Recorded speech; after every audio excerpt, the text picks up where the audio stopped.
But they're amazing, aren't they? What amazing creatures, you know.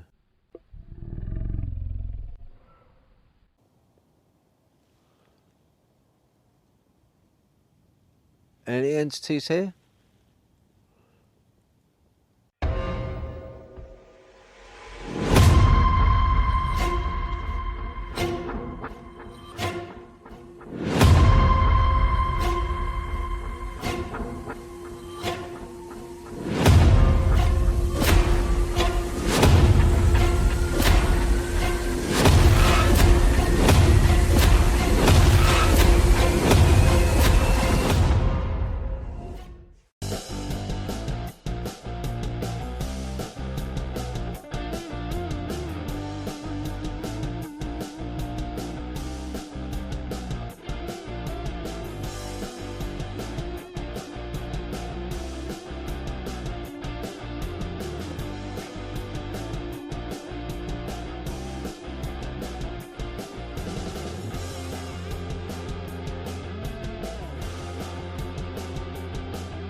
Oh, hello, and welcome to Dogman Teepee Hunting. And if you're listening to this, it'll be on the Interdimensional Voyagers podcast.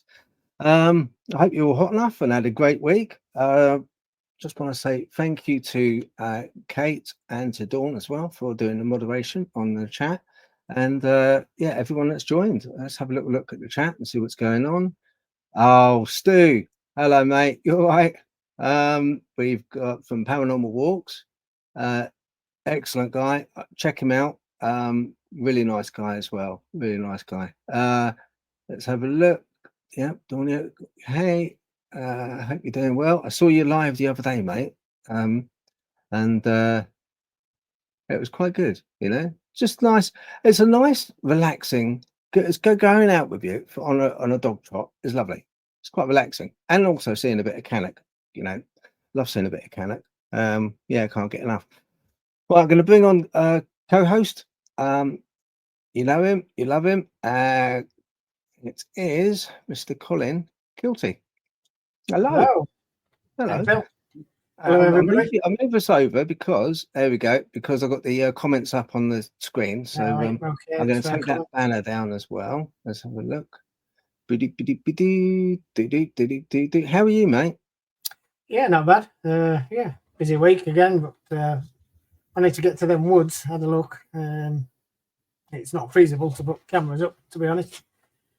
I invited down because a follower of mine. It's the only one I've got, but I went down to have a look at the woods because they own the land, and it's just not feasible, which is a shame, really. That is a shame. They have seen things that they can't explain. Seen the big cat, because of the nature of the land, and it's has a lot of children activity. Obviously, I can't film kids, so I can't put cameras up. I could on a night, but I'd have to go back early hours and pick them up, which is just pointless, really, Phil. So anyway, man. Okay. Well, was the week. What about okay? Yeah. What about school holidays coming up soon? Is that going to be more busier? I suppose it'll be busier there, won't it? Yeah, I don't know really. Yeah, that's what I meant to ask. I'm still in touch, so I'm going to ask what happens. Is there an after school club? Or does it totally shut down? If it does, I'll bang some cameras up. Yeah, no, it'd be good if you could, because it would be actually. Because I'm always looking for new locations. So. Yeah, no, for sure. And listen, I just want to thank you very much for donating to when you donated. I've got a new microphone, okay, and it's been donated by Colin very kindly, and new webcams as well, because he saw how pathetic my last attempts were, and I wanted to take my earphones off because a lot of times when I on and drive for like 2 hours. Earphones get really uncomfortable, So now I can quite happily pain-free have it on. Brilliant, it's excellent. But I thank you very much. Really? I do appreciate it, and it seems to work absolutely a treat. And I'm running through speakers as well. Good. So I'm going to bring on Ian. We've got. Let's have a look. Hey, Ian. Hello. Ian. Yeah. You all right? See you. Thank you. You doing okay?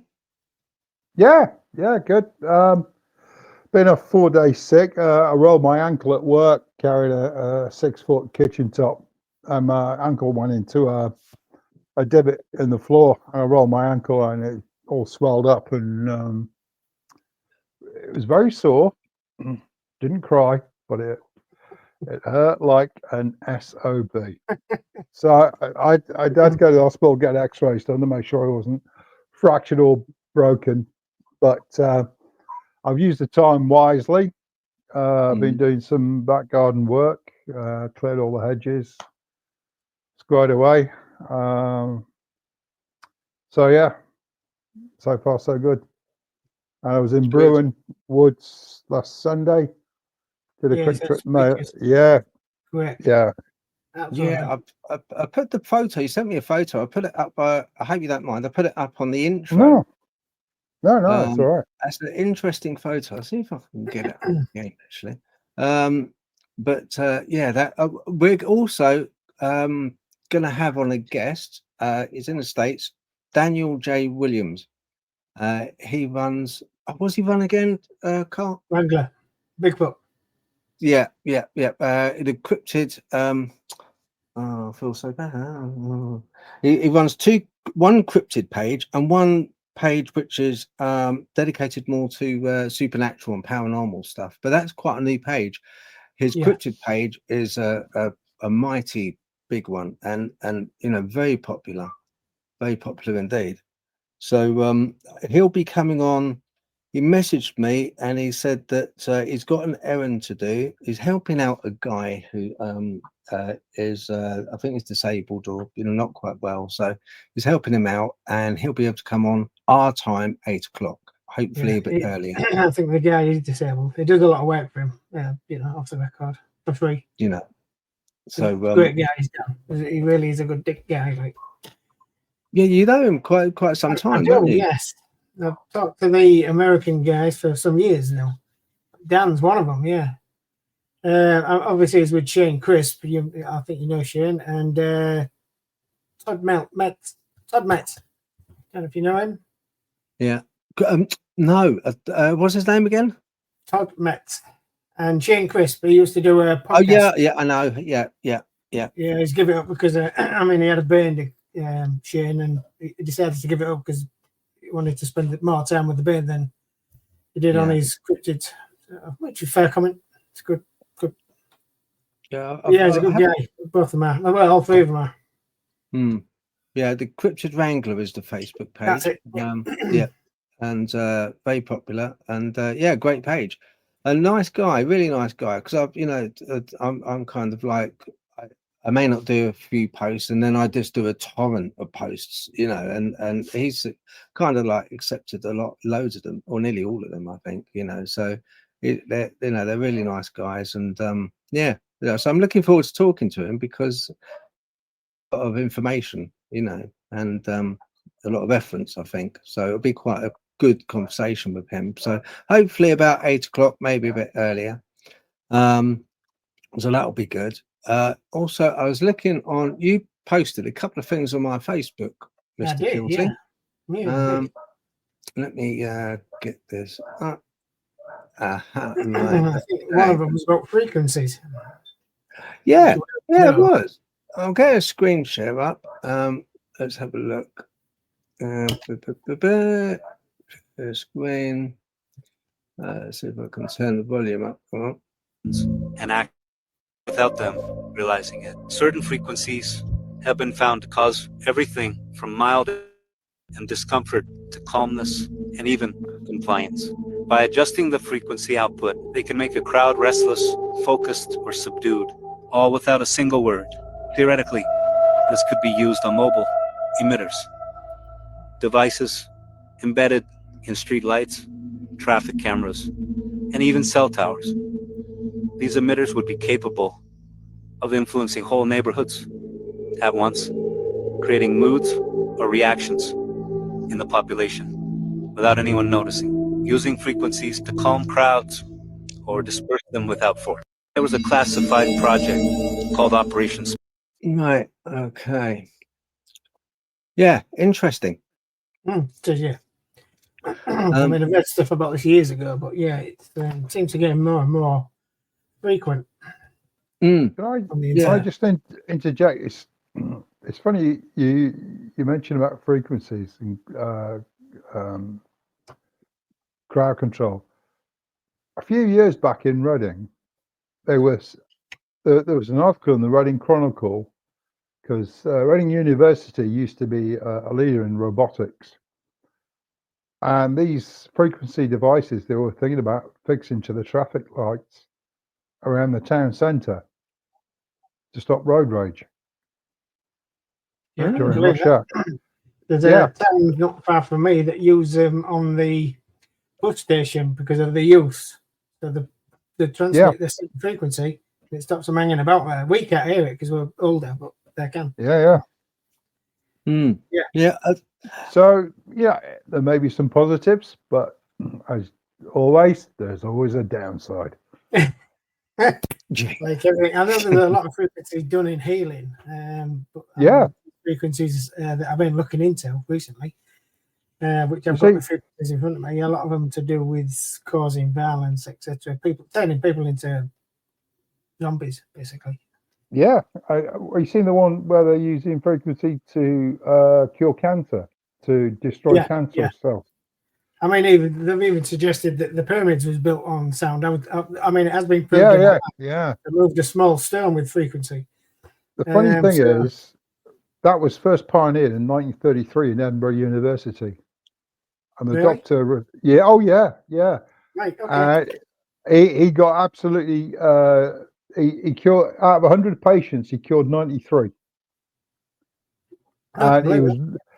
The Royal College of Surgeons destroyed his career. Sounds about right, doesn't it? Yeah. Just like Tesla, wasn't it? Just because he didn't fit, they destroyed him. Yeah, you're talking about like pyramids. I must admit, I quite enjoyed another little thing you sent me, Mr. Guilty. What type of little thing was that then? I haven't took any pictures of it. Hang on, I'll just get this up because it's quite interesting. I can't remember what I sent you. Susie abuse. This should shut those idiot people who thought it was aliens. And they got like a pyramid being built by got Tyrannosaurus Rex with a block on its back. I sent that when we were taking the mickey out of each other. That's right. Yeah, I like that one. I did like that one. I must admit that was quite that was quite good. 440 hertz versus 432 hertz. This is in music.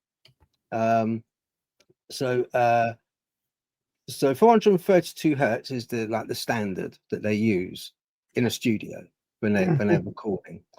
And this is from the National Library of Medicine. The current reference frequency for tuning musical instruments is 440 hertz. Some theorists and musicians claim that the 432 hertz tuning is better, but has better effects on the human body. But there is no scientific studies to support this hypothesis. Objective at the moment, this is a medical institute, to identify differences in vital parameters and perceptions after listening to music at different frequencies, 440 hertz to 432. So it does play, with frequency, it does play a very instrumental role. That's like a pun, really. That's a bit of a joke. I can see. Well, I Yeah, reckon that's what Mozart's Magic Flute is all about. Frequencies. Yeah, yeah. yeah, Yeah. yeah. Do you know what, Cole? What? Actually, this is no, not you. Forget that, Ian. With the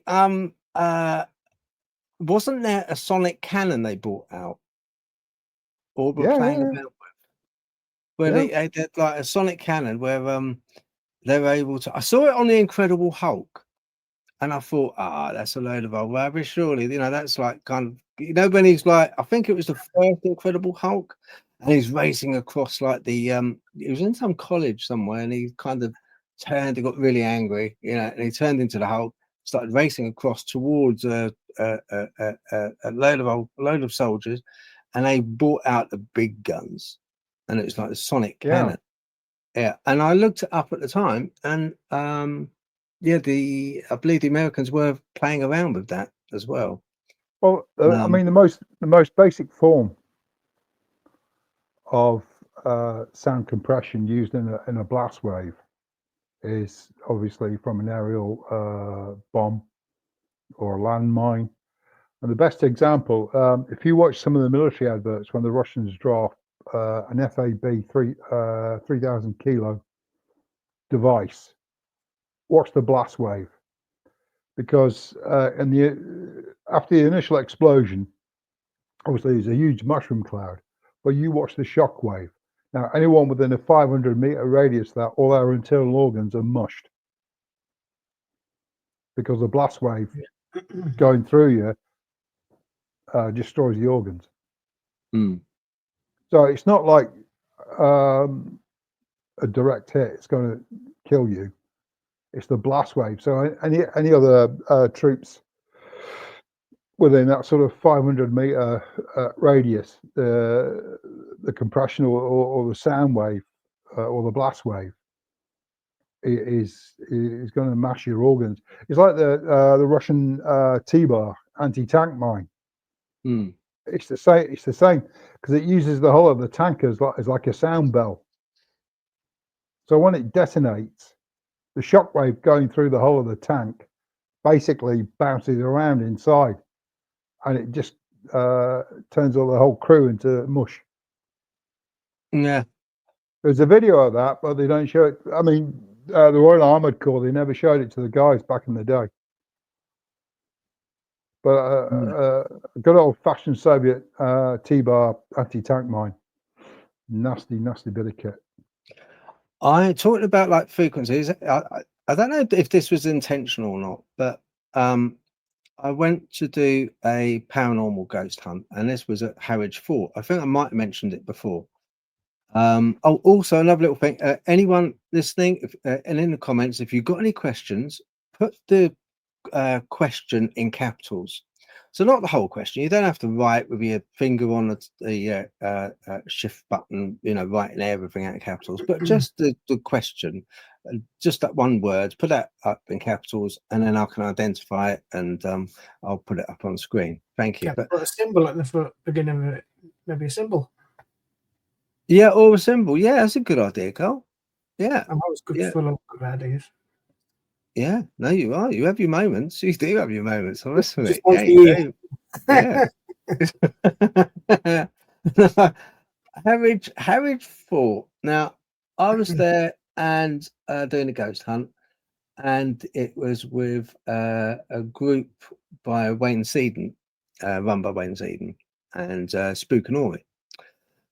And anyway, they kindly let me go along, and I usually, like I normally do, I go drifting off on my own and sort of like having a look around. And they got gun emplacements there, and they're like big 75, I believe they're 75mm gun emplacements at Harwich to protect the port. And you can still see the pins around, sunk into the concrete. And there was about, I think there was 3 anti-tank big guns, placements there. And there's two pins which have got white markers around them. Now remember that the ammunition was brought up by tunnels and underneath, so they'd be like coming on the ammunition, everything will come in, they'd back up the lorry, they would then unload all the ammunition, and then in the tunnels you see lots of rollers, benches with rollers on, and all the boxes of ammunition, they would like shift along the tunnels like that on these big long bench roller thing, trolley things. And but on the pins there's two which are painted white, and I asked about that. I said, why is they painted white? He said, well, tell you what, Phil, if you stand just above those pins and shout or say anything you want, it resonates down into the tunnels. So so I was told it's a way of communication. When the guns are going, you can't hear sod all, nothing. So it's a way for them to actually say, you know, running out, need more, you know, and they hear it in the tunnels and bring up more. So it's funny, in it, with not so much sound wave but frequencies. When you're in the tunnel, you can hear people up top talking quite clearly, and it's that's through concrete. You look at those South American ball courts, you know, the Mixtecas and the Aztecs. Even though they're open air and they might be 500 meters long, if I was talking to you, Phil, on one of those ball courts, normally you would still hear me down the far end. Like the Roman Colosseums, isn't it? That's yeah, down to like the cathedrals when they're singing. It's you know it's designed to heighten the emotion and the presence. You know, thinking that you are actually in the presence of God. Yeah. I mean, the place where I used to work, whoever designed it obviously must have been inspired by these cathedrals, because sometimes when at Christmas or office functions, they would bring in a string quartet and it would just resonate right around the whole place. It was quite amazing. So yeah, it is. I must be. It is. I've got in the chats. We've also got Ready Steady Retro. Hello, and thank you for joining us. We've also got Drew Hollings. Hello there. Thank you for joining. Lovely seeing you. We've also got Delroy. Hello, Delroy. And Nick Berry. Yep, very nice for you to join us. Just want to say hello to people like coming on and, you know, bothering to watch us, really, you know. It's great. Anyway, yeah, I think it's what was I was gonna mention about that brings me on to the subject of sound frequency manipulation, of people hearing stuff, people hearing hums, people hearing machinery. I've got something which was sent to me, funny enough, and this is well before you sent me a post. I kind of that post I had this. I want to share something with you, but I'm not sure if I can explain it well. So I was outside last night around 10 p.m. because in the daytime, it's over 100. It started out very quiet, not even bug sounds. Suddenly, a loud grinding sound started. It lasted a few seconds, suddenly stopped, and everything was quiet again. I was wondering if it was a portal or something. So what do you think these sounds are? What in your opinion, that people hear out in the woods? And it's like machinery a lot of times as well. Oh, I mean, personally, I've never. I don't.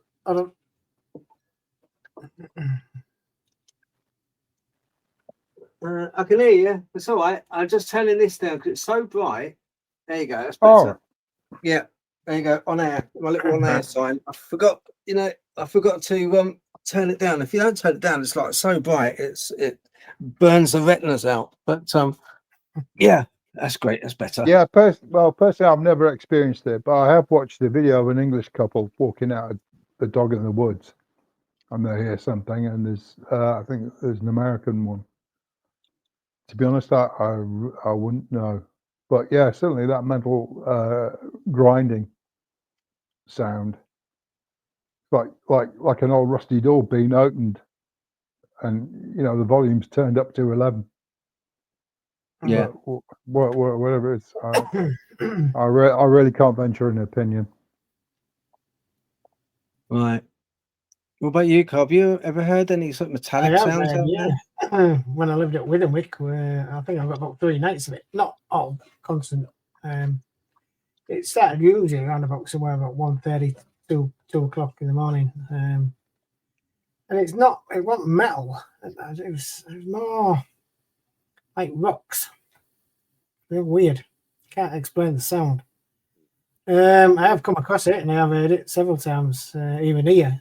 Just the odd occasion you get through the night. I've had reports of it. What it is, I don't know. There's about a dozen theories, isn't there, Phil? What's actually going on? It could be the other side of the world. Honestly, it's carrying across and things like that. There's all sorts of theories. So I don't know. I really don't know what it is. Is it something paranormal? Is it UFOs? Is it the Earth? As you know, it does make noise. You breathe, which is good. I don't know. I really don't know what's going on, to be honest. I've got no theories. I've recorded what I do. I normally stick a MP3 dictaphone, if you like, and I stick it in a black dog poo bag because they're nice and thin, really thin. That's what I do. I just leave it in a tree. Yeah. I don't leave it on the floor. I leave it on the tree. That's it. Because if you leave it on the tree, it's less likely to have like bugs crawling all over it and stuff and fault sounds. I've lost a couple over the years, but I've kind of recorded. I think the most fascinating one I recorded was in Epping. I put a recorder up there and I just let it roll. 4 gigabyte of audio, and it kind of like can roll on till the batteries run out, which is about 2 days, 2 nights. Anyway, it takes a bit of getting through because you've got to dedicate a lot of time to go through the whole audio, to pick out pieces. And then I got a bit of software that scans it and looks for peaks, and makes life a bit easier. And I uploaded the audio only, and 2 most standout ones are one video which is entitled 300-year-old wood audio sounds on my library, and in that you can hear, like Ian said, you can hear a door opening, a metallic sounding door. And it's a shame back in the day I didn't think to take video of me placing it there, which now I do. To back things up, I film myself going to place the microphone, because otherwise people think, oh, it's right near a motorway, you put it right near a motorway, or you put it right near a house, a door, whatever. And I was like, no, it's right in the middle of this wood. Forest actually. So anyway, it was like a strange sound, and it was at 2 o'clock in the morning around that time, and it was of this metal door thing and scraping. You could hear it scrape, like kind of scraping, and then hum, and then like when you listen to it, I construe it to be like chanting or some kind of something like chanting. It sounded like. So I'm not too sure what that was. I've heard a lot of whistles, an awful lot of whistles in the middle of the night. That's quite common. I did another audio, which is I've heard quite recent. It was only like December, something like that, November, December. And that was in a wood near to where I am as well. Very cryptid wood. And there, once again, I heard a howl, like I heard breathing, footsteps, bipedal footsteps near the microphone, and then but it wasn't a deer, it was bipedal. It was definitely heavy and bipedal. And then by the microphone, like that. And I highlighted it, stopped it, replayed it, turned the volume up so people can hear it. And there, once again, I got metallic sounding, almost like tapping, like someone tapping a fork on a iron railing.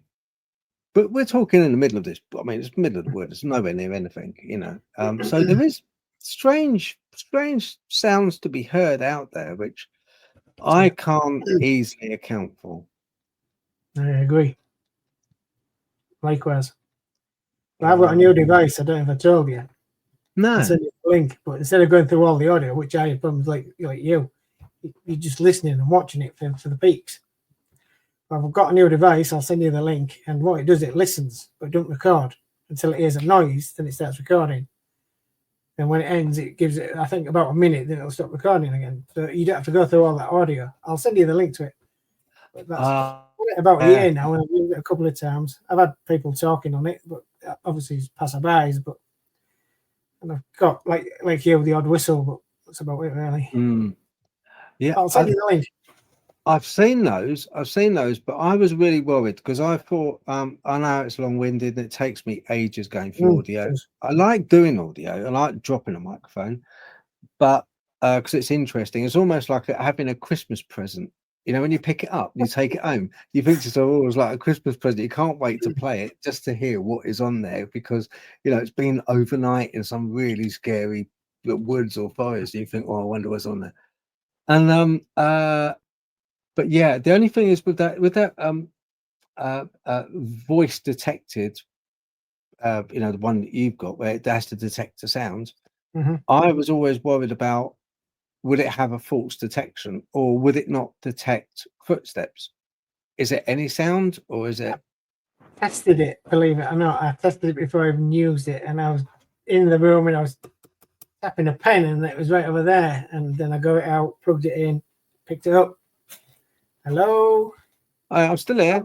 All right, yeah, picked it up. So it's quite sensitive, to be honest. Right. Okay. Oh, my camera went somewhere. So I don't know why. I'll just have a look. Badoom.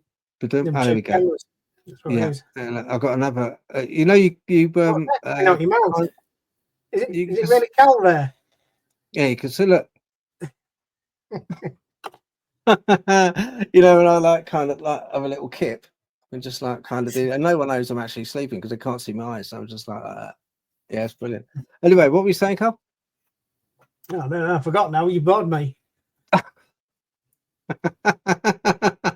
no, I tested it. I tested it out before I used it because I was a bit skeptical. Yeah. Like my little MP3 player. I mean, I used to leave it out like that and just go through it. And But yeah, I did. I tested it in here and around the house and opening doors and tapping pens and yeah, it did. Picked them up. So I was quite impressed. It's quite sensitive then. That's good. That's good. But is there that odd sound you might think I might just miss? It's the gamble. Yeah, yeah. Larry Luttrell, hello mate, has sent in. I'm going to put this up. I've heard huff sounds, grunting noises, and howls in the area I hunt. The howls will make the hair on the back of your neck stand up. Can you record them next time on your phone?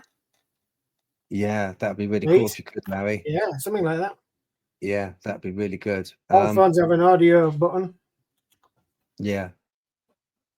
Please, yeah, Larry. that'd be so cool.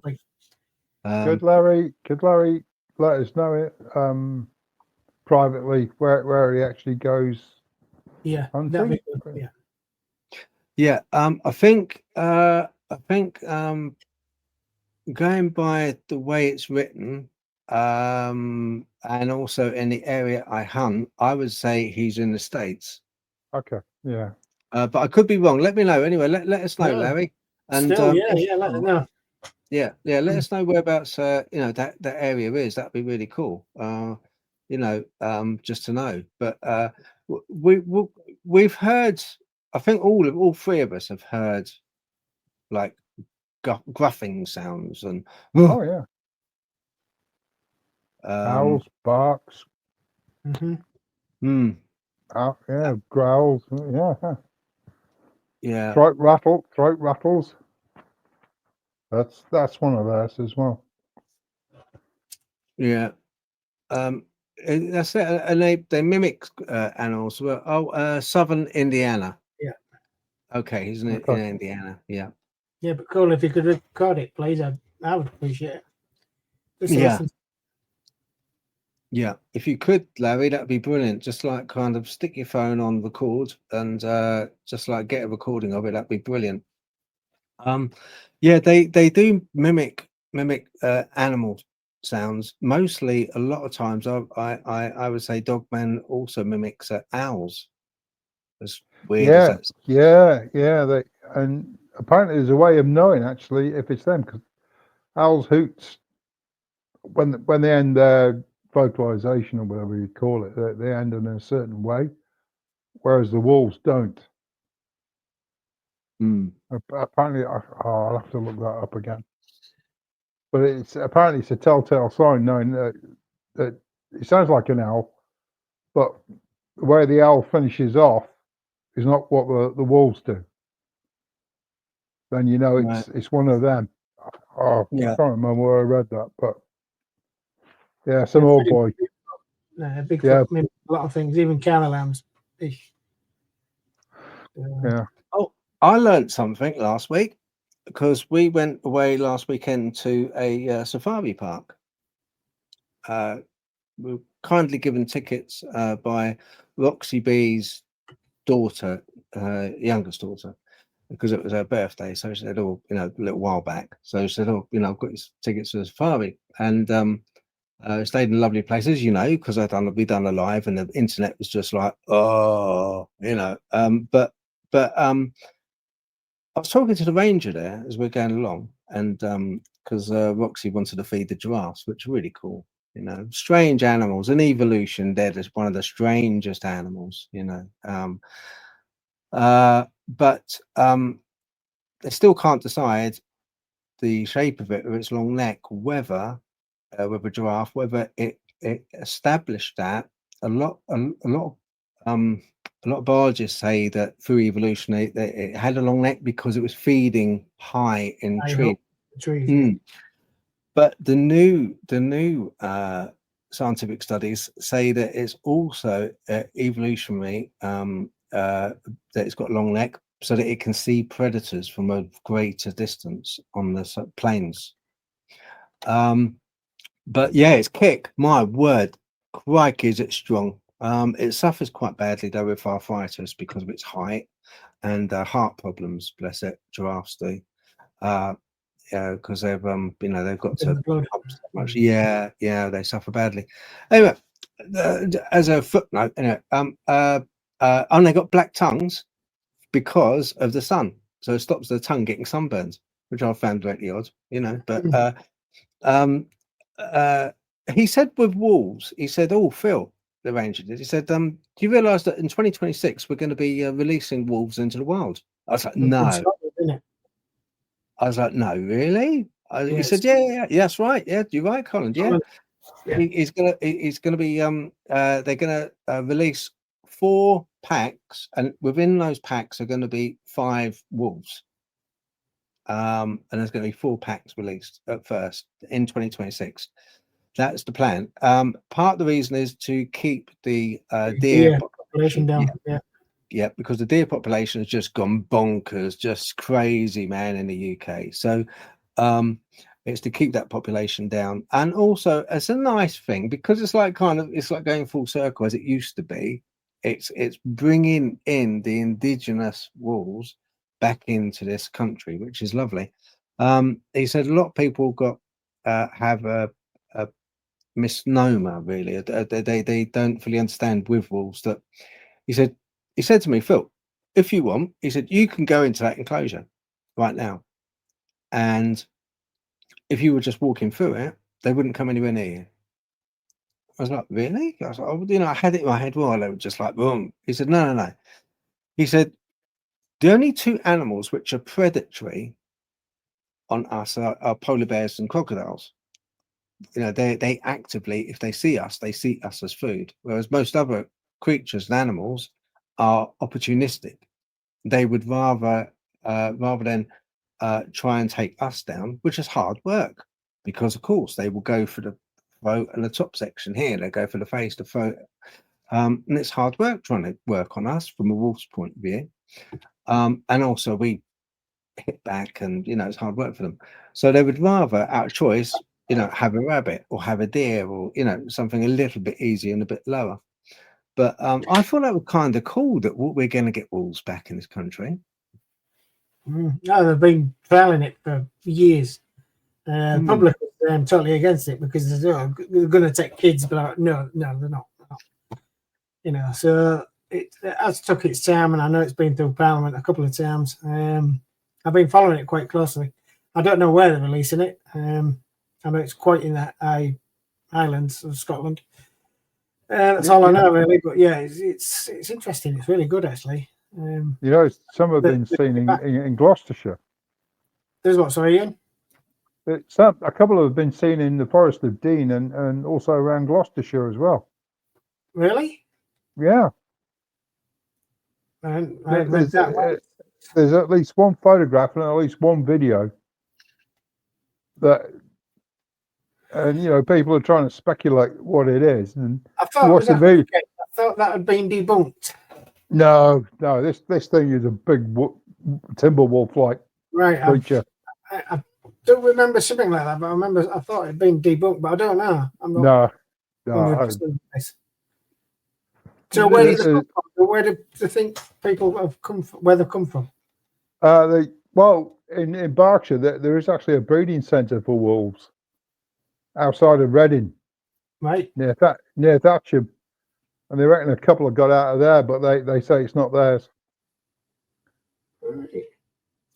So I don't know. Go on. No, it's just a quick one. Sorry to interrupt you. It's just we've got Ready Steady Retro said also had a terrifying experience of what sounded like a screech owl scream right in front of my face.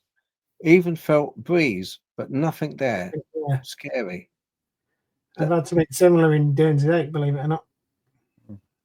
Sorry, Ian. I just I'm fascinated by. I mean, with Dogman, it's almost like it's a portent of an appearance of Dogman when you hear an owl. It's like I heard it so often. It's like crows as well. Yeah, crows are brilliant for telling you as well. It's like when you don't hear birdsong, all you hear is a crow. Like it's trying to lead you out. Yeah. I've had that a few times. Yeah, now recently I went to last weekend on Saturday night. I went to Screaming Woods, which is Deering Woods, and I've seen a lot of people do videos, and some people try and camp in that wood, and because it's public land, it's very difficult. It's very difficult because you've got a lot of people, a lot of going through. A lot of ghost hunters going through, so it's a busy old place. It is a busy old place, and believe me, when I went, it is quite busy. But it's not until like later on the night that it starts dying down a bit and starts getting quite good. Now I've done 2 videos. Now the first one's nearly 2 hours. Well, it is 2 hours. And it's the footage of me going, setting up. I stayed in a camp which is very, very close to Deering Wood, but it's private land. And I spoke to the guy, and he said, "Yeah, if you want," he said, "that's fine. You can, stay here. That's all right. Paid the money and set up." And he said, "Look, do you know what, Phil?" He said, "To be honest, all of this is Deering Wood, the whole lot." He said, and not many people come onto this land because it's private, but it's a stone's throw from Deering Wood, but the actual public wood. But he said more goes on here than over in the public bit because that's where everyone is. and he said that he had a friend who he said, you know, this guy was a big old boy, and you know, he's one of these sort of proper. He's in his late 50s. He doesn't really suffer fools gladly. He said he's a real rough sort. He can be a real rough sort. But he went out filming at night, and he was looking for nocturnal creatures like badgers and stuff like that, because he likes to film stuff like that. And he went to this bridge that I drove across, and he saw these orbs and heard these owls and, you know, all kinds of stuff going on. But yeah, he said there was orbs there, and I went and I placed a camera there, you know, a trail cam that I had right by the stream. So the stream goes underneath the bridge and goes along. And I thought, well, I'll stick one up there. And I went out to do a night walk, and I went into Deeringwood itself. But yeah, fellas, it honestly, with Deeringwood is great, but it's busy. It's busy. You know, lots of people kind of, oh, you can hear it in the distance where they're like, kind of, can you say that again? Is anyone here? Are you trying to contact us? And it's like, what the hell? You know, like, you know, it's not until much later at night that it gets quiet. But it's, you know, it's just madness, really. But in this private one, it was fascinating, and I caught. So I done two film, two parts. I done one part where I'd be setting up, going in the wood. So you see me walking in the wood at night, and a lot of people have seen on film stuff, and I felt as if I was being tracked by three of them. Yeah, three. I had a feeling that there was three of them there.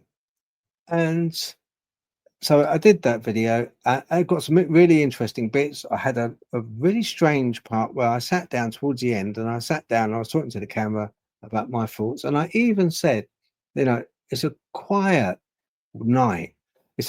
It's too quiet. There's no sounds of animals. You know, there was no sounds of Osborne effect. yeah, Osborne effect. It was very, very quiet, but the whole place very quiet. Then, because a lovely lady that I know sent this up, she said, "Oh, I heard like machinery, like a loud grinding sounds." I was like, "That's interesting," because on film I caught the same. Out of nowhere, you can hear this. And I'm a long way, and I can prove I'm a long way because on the film I'd have to drive into these woods, and you can see how far I have to drive into the middle of the woods. I go down a dirt track. It's like knocking the crap out of the car, the bottom of the car, because I've only got a C2, and it's not an off-road sort of vehicle. Do you know what I mean? So and so you know it's kind of what it is. But I caught. Next day, I woke up in the morning and I went out again, and I saw a single footprint, and that footprint was of toe marks, and it was huge. I put my foot up against it and took a photo of it, and it is huge, just one single one. Yeah, yeah. See a minute. I collected all the trail cams, and I came back, and I already edited the first section of the film and uploaded it, which we'll see tonight at 10 o'clock. So it's going to be uploaded on Premiere. So anyone got any questions and they see anything on it, let me know in the comments. I'll be in the comments anyway. But I found on the trail cam, I'm going to show you a little sneak preview, and I want your opinion on this. So this is by the stream where I put the trail cam. So there I was. Now that light on my back is a back cam. Okay, a back camera with infrared lights. So all the while I was taking back camera footage as well. Caught some interesting stuff on the back camera footage as well. As I was going along, there was branches. You can see the branches moving behind me. So I go through. Imagine me going through, and then the camera picks up the branches moving again about 3, 4, 5 seconds afterwards. They move again like something else is coming through, following me. So that was quite cool. So that's me there. Now you can see just to the top right hand, to the top above my head, two kind of like very bright lights. I think those are eyes. They're very bright.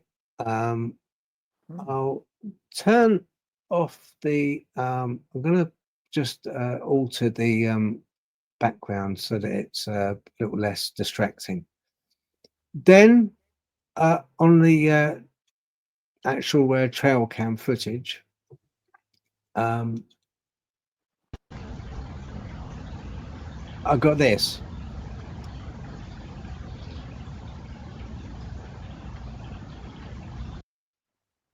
So those two lights which were above my head are gone, but now you can see two lights behind the tree. And hang on.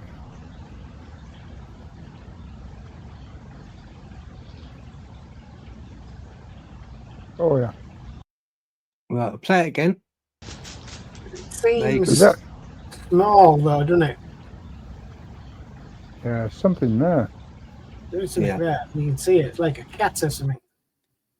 And it's actually the thing is, when you look at it, it looks translucent. It looks like it's there's a tree there. There's a tree there, but you can almost see the shape of a body. So I thought it was a bird first of all. I thought it was an owl. That's what I thought. It was an owl. But when I'm editing the second video, I enhance the image quite a bit, and it's definitely got quite a large body to it. And you can almost see it behind the tree. It moves itself out to look, and it's odd, isn't it? And I didn't see it. I'm just to the side of the tree, and the trail cam's behind me, picking up my back cam. Very odd, isn't it? I'll go with cat. I'll go with a cat. That's the area. Small, That's the area all lit up when I got my lights on. That's the area. That was what 10:07 at night. 10:07 and 16 seconds. So that's the area, and that's what I was watching. And it looks to be quite a biggish body. I don't think that's a bird, but who knows? I probably could be wrong. I probably am wrong. I am a bit of a conspiracy thing, and I'm probably clutching at straws. But who knows? I just found it extremely odd. Absolutely. Yeah. If it was a bird, why didn't it fly away?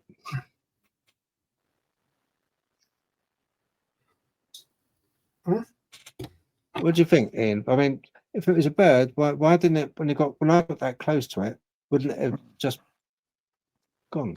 To me, it looks like it had two legs trying to wide apart, trying to stabilize itself on the branch below while holding up its right arm, supporting itself while it's leaning round.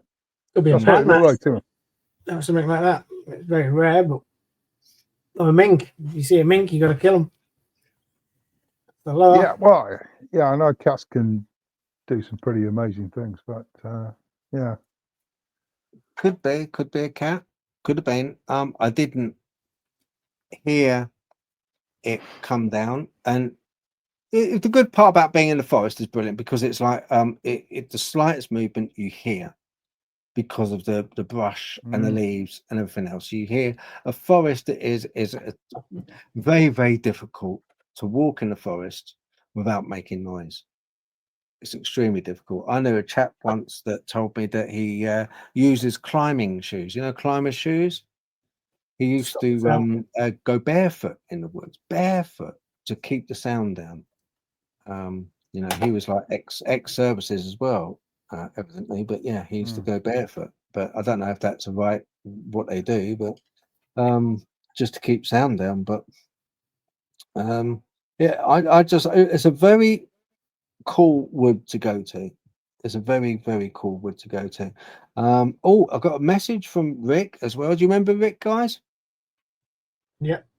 Cool. Yeah, right. Mm. Okay. So he is free on the 1st of August for a part 2, if you will. Cool. Yeah. Yeah, sure. Mm-hmm. Yeah. Okay, then that's great. He just messaged, so that's fine. We can. I'll set that up. No, that's good then. So I'll just see if Daniel is available. Right, Daniel.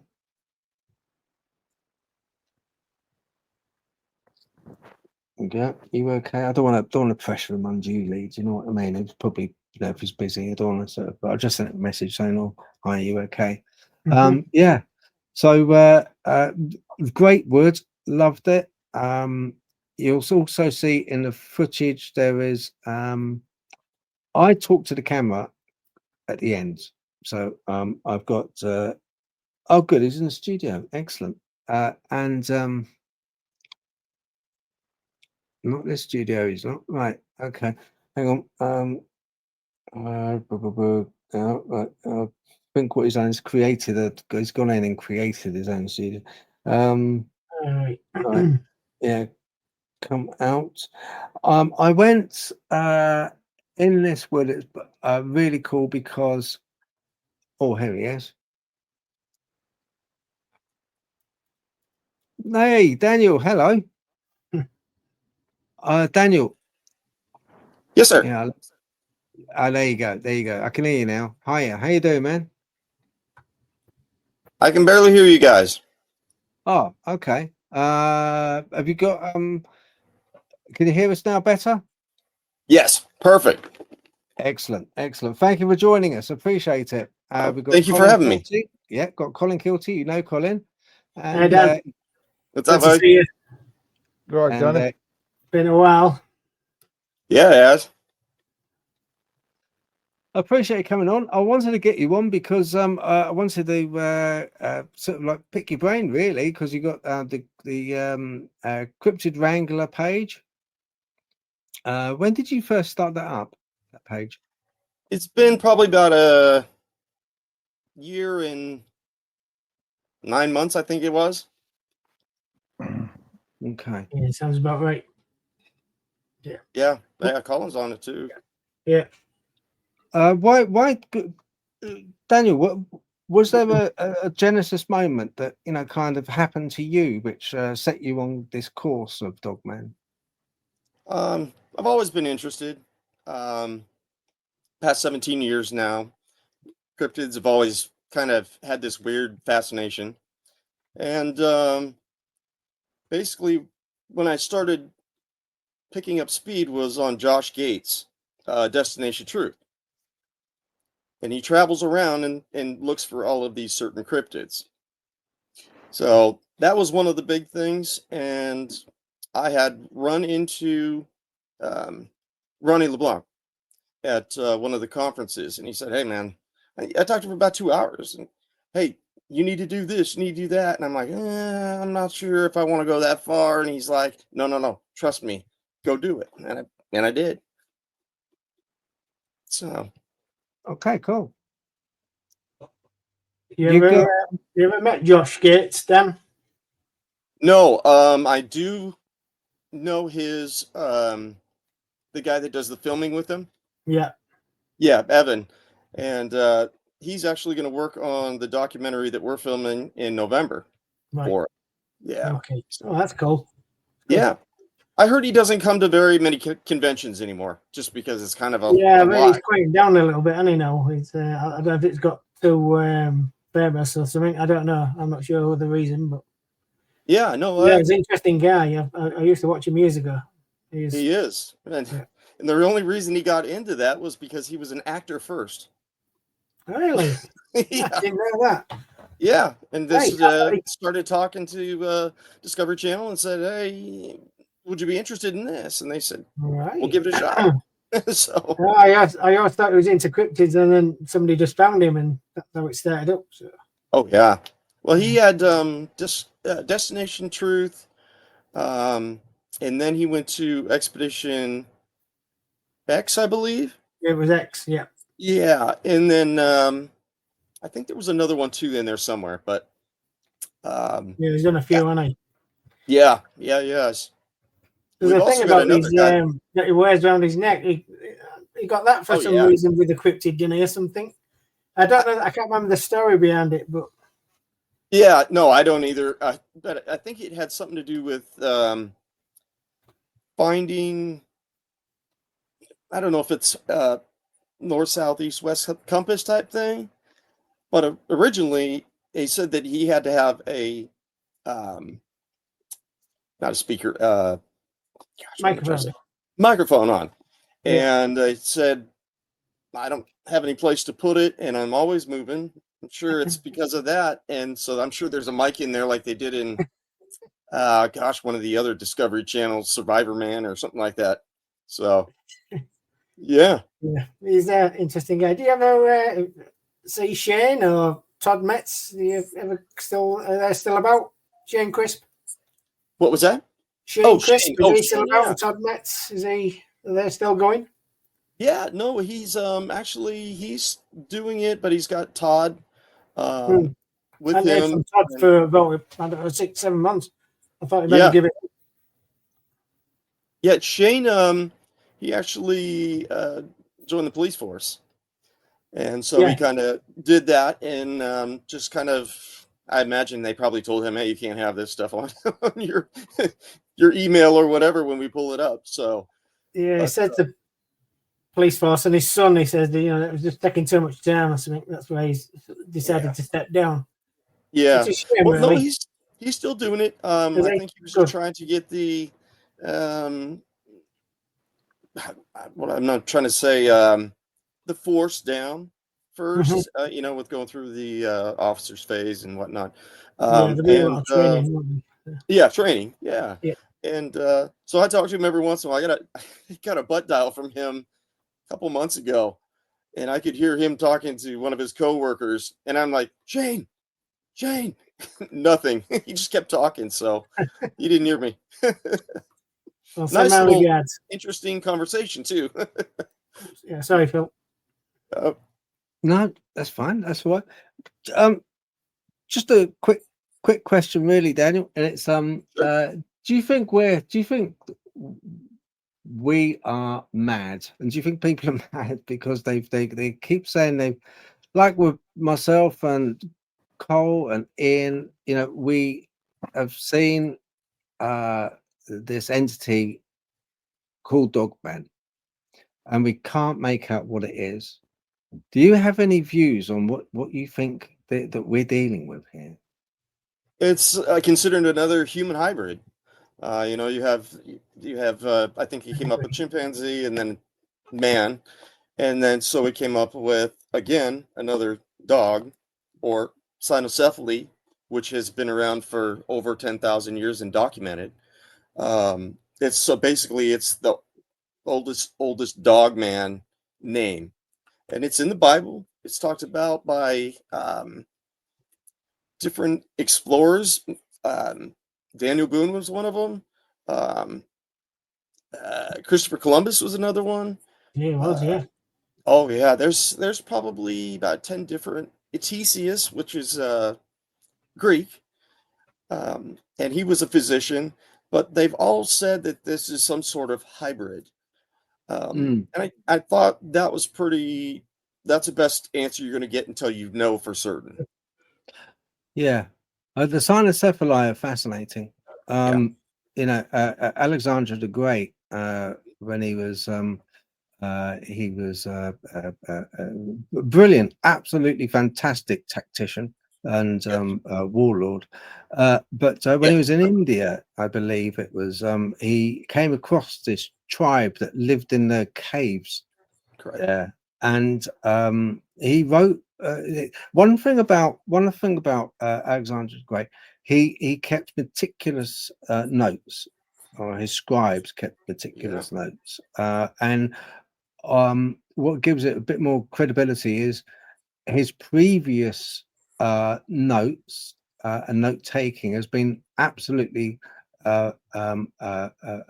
accurate.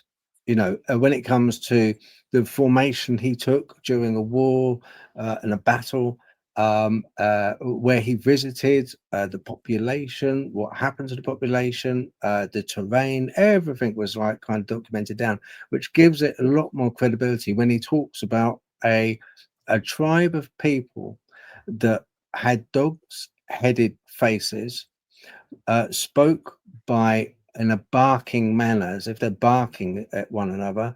But funny enough, he said they were dressed in robes. Robes, and there were also other animal pelts.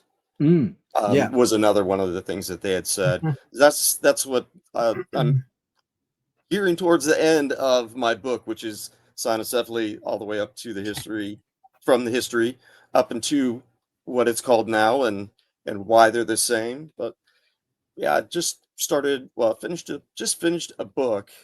I'm starting to do the publishing and stuff like that on the cynocephaly. So Let us know when it's Okay. out. yeah, Have, yeah. have you So got a copy of the book to hold up for people so they can see it? oh no, because it's still all in the publishing on my computer. So Oh, okay. it wouldn't be till next year anyways. But it's the same similar. Okay. Have you got a title for it Document. yet? What's that? Have you got a title for it yet? A title? Oh, title. I was just going to do Dogman, History and Present. Okay. Probably going to Okay. be something else, but it's one of those Yeah. Oh, I'm type book fascinated by titles. cynocephaly. Absolutely fascinated by them. Yeah. I mean, Yeah, they very were cool. evidently they were he because they were put up such a battle, and he said that they were experts when it came to spears. Mhm. Absolutely experts.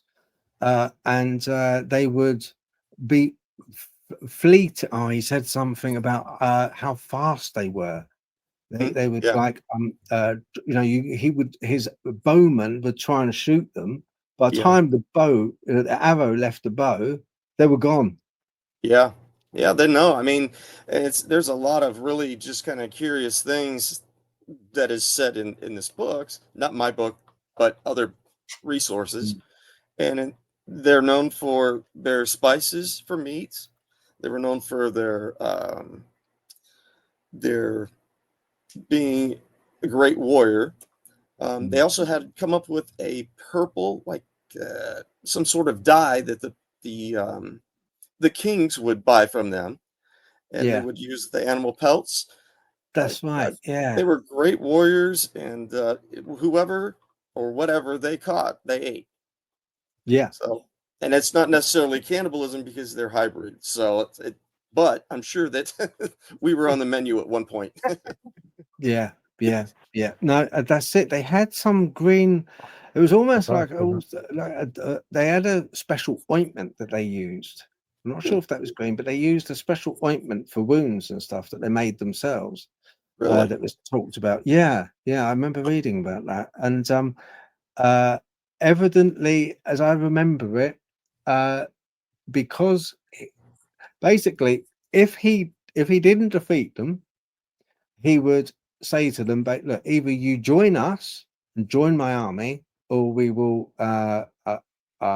unalive you." Do you know what I mean? We will, Yeah.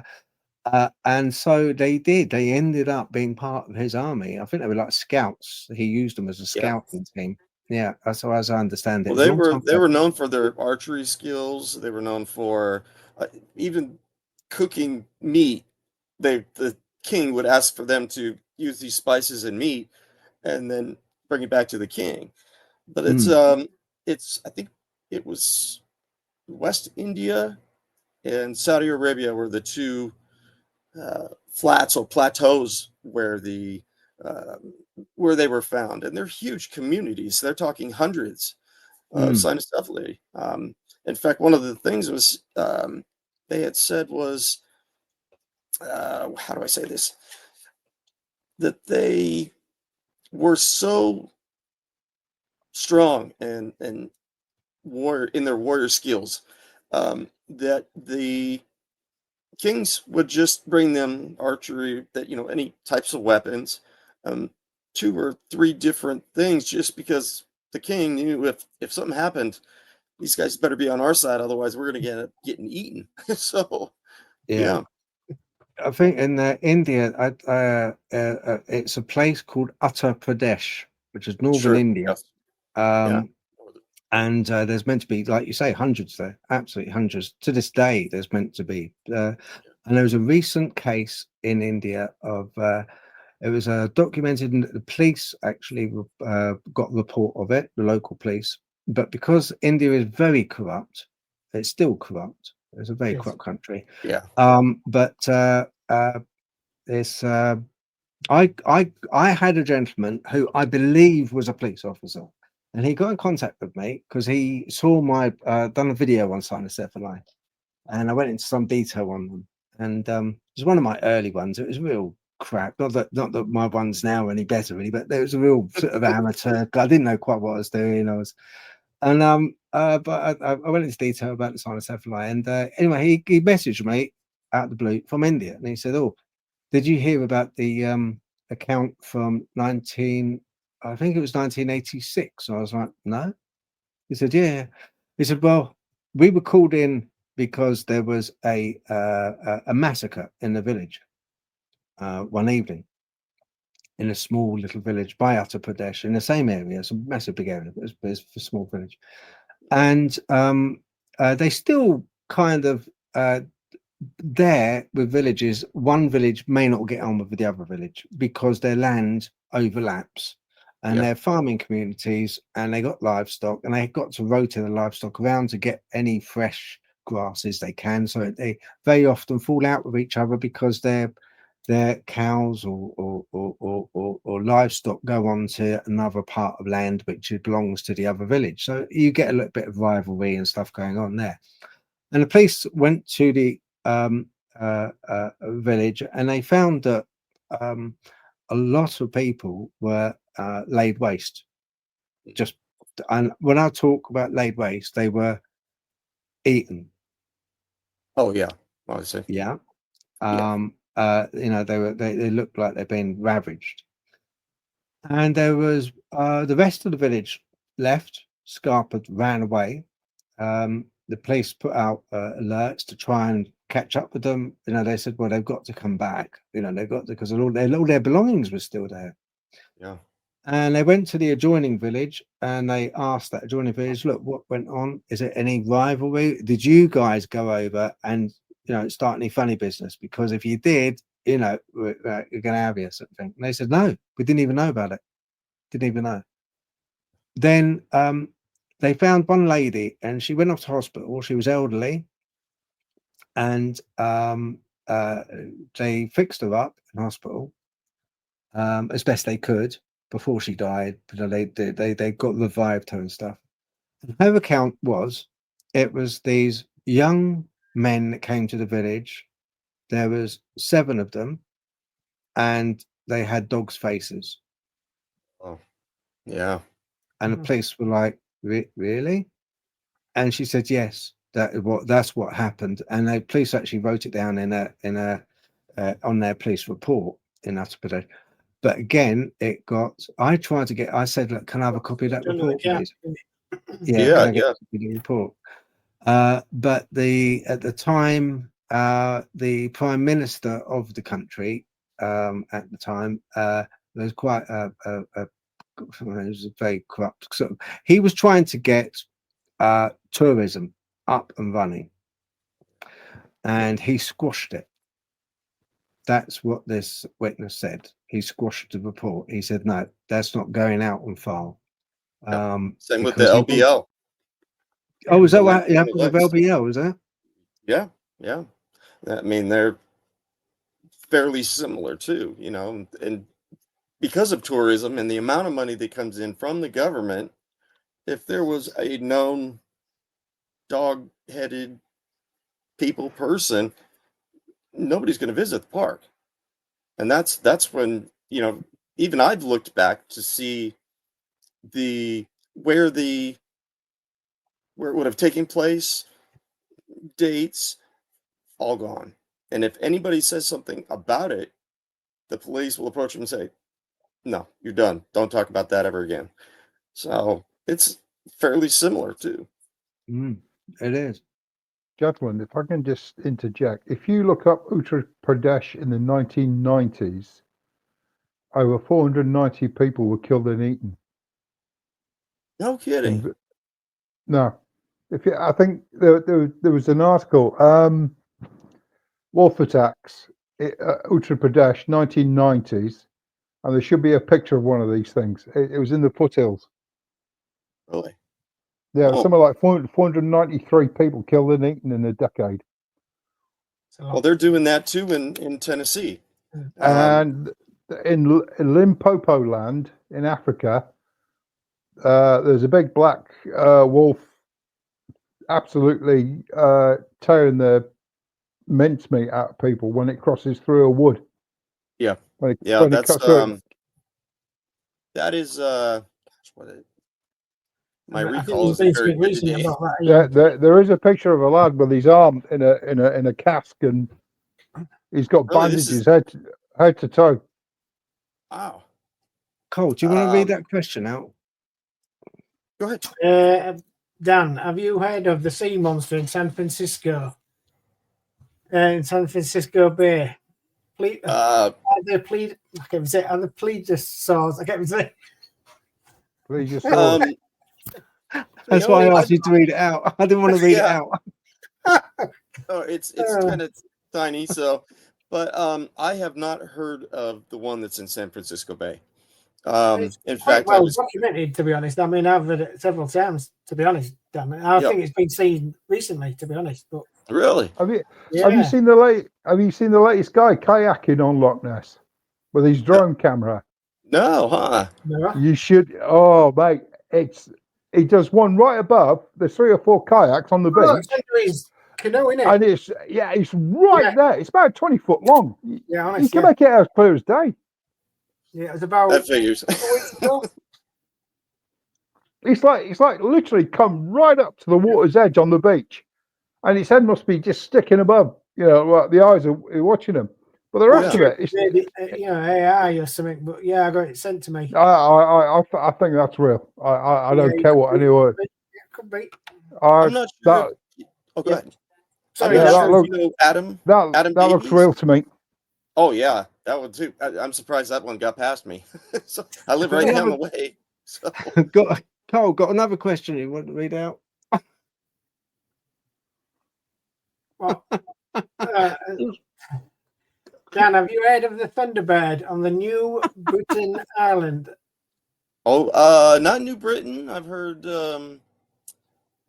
there's one that's called I'm going to try and say that because I can't say the word. Oh yeah, Petrosaurs. Petrosaurs. Please, you. Yeah, no, I can't get it either. Yeah, I think it's petrosaurs. Yeah. Oh yeah, and well, I don't know if you're familiar with Adam Davies. Yeah. He's been a cryptid researcher for years too, and has even gone with what's it called? Gone with Nat Geo, and they have done these huge walks with him, and he's been on Josh's show a couple times. Came up with another one of the footprint of the Yeti, and he went to Loch Ness to basically kind of study it and see what was going on. He said there was he's English, yeah. Adam is English. Yeah, Adam Davies, yeah, and many times. Yeah, he's been in a ton of shows too. But he's actually in Tennessee now, just moved, and he's been out here for a little while. Yeah. But yeah, basically he said they did a dive on it, and there is not enough food to even sustain a large fish. And he says there are eels that are in that lake. So, and I've talked to Adam a couple times, and if he said it, he's straight truth on stuff like that. So it'd be interesting. Yeah, I personally think it's coming from the sea because it is linked to the sea. Yeah. So I don't think it lives there. I think it just visits. Well, it's got a way that it can end up going to the ocean. Yeah. And so there's a ton of tunnels and trails and stuff like that underneath. Yeah. Yeah, it has its own weather system as well at the bottom. Yeah, their own Yeah. And microsystem or something. there is a radar signature of two things rising off the bottom. Both of them were 40-foot long, Long, yeah. rising above to get above the storm. Camera, That's- because I'm off for a wee. Oh yeah. Oh right. Yeah. Took me a second to read what he said. Okay. I've got you get with your group, you've got two groups I know about, the Cryptid Wrangler, and you've also got a supernatural power cryptid Wrangler, supernatural, paranormal. It's quite a long one, but what do you call it? Elementalism. I wrote it down because I knew I wouldn't remember. I know. I try. I was so embarrassed. I've been practicing it today, but I couldn't remember the whole lot of it. Yeah, I couldn't remember. I started it and I still can't remember all of it. I think we were just trying to cover a larger perspective, and we ended up finding. Go ahead. Because you get help and funding with. I'll just put it up. You did explain to me. I put it up to show people because it's really cool company. I'll get it up for you. You sent it on Facebook, and let's have a look. Oh yeah, there you go. Yeah. Okay. Yeah. Rustic Supply Co. Yeah. Yeah. And as And you can see, he does all this metal work, and basically it's all painted black, so it's kind of like you'll have a tree in the background, then you'll have a Dogman. He actually gave me one of the lamps too, but it looks like it's standing in front of more of like a 3D vision of it, and he's done. I mean, if you've seen the catalog, he's done a ton of stuff too, and specifically a lot towards cryptids alone. Yeah, that's really cool stuff on there. I must admit, really cool stuff. Yeah, I like it. I do like it. It's nice. I'll make sure I'll send one to you. Sorry? Oh, I'll send something to you from him. Oh, okay. Thank you. Yeah, sure. That's nice of you. Thank you. It's so that company helps fund your work. Correct. Yep. Yeah. Okay. He's, and your documentary. He's the first sponsor that I have seen in the majority of Facebook groups. So yeah, and I normally don't allow sales on any of the groups. It just kind of takes away the focus of what you're reading versus what you're seeing. It's a little bit difficult. So yeah, it was. He called or he messaged me and he said, "Hey, would you mind if I showed you these and if it would be possible to sell them on the group?" And I said, "You've asked, sure, no problem." And he says, "Well, let's sponsor you." And I said, "Okay, perfect. That'd be great." So yeah, that's good guy. I like it because it's quite pertaining to what you do anyway. Because it looks like he's, or he or she. I think it's a he, isn't it? You said Dogman. He's got what we would call Mornan, the Mornan Owlman. But it's got Bigfoot. It's like as if he's fascinated by them as well. Oh, he is. Yeah, he definitely is because he was doing other work prior to this, and this was kind of like a side job, and he just really got into it. I mean, he's got huge chandeliers that can go in restaurants of all the cryptids all the way across, all the way around. And I'm just like, my gosh, where do you come up with all these ideas and stuff? But he does incredible work. He really does. Yeah. Wow. On another quick question I've got to ask you. You've got a lot of members on your group. Yeah. Last I looked, 28,000. Yeah.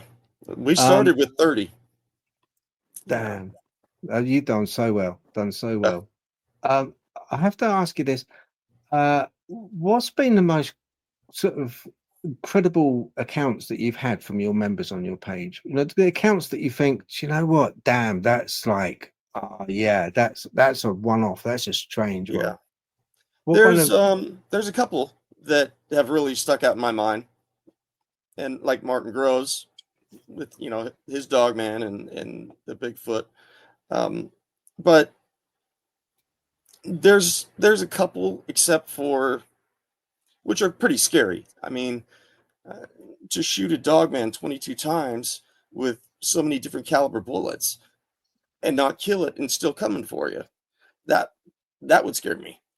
I mean, these two hunters, they knew what they were doing. They were shooting 45 caliber and all these different long rifles, and for it to still come at them, hit them in a four-wheeler, knock them over, knock one of them out, and it just kept coming and it wouldn't stop. So that's one of them. But Martin Groves is I'm good friends with him. In fact, he's almost family to me.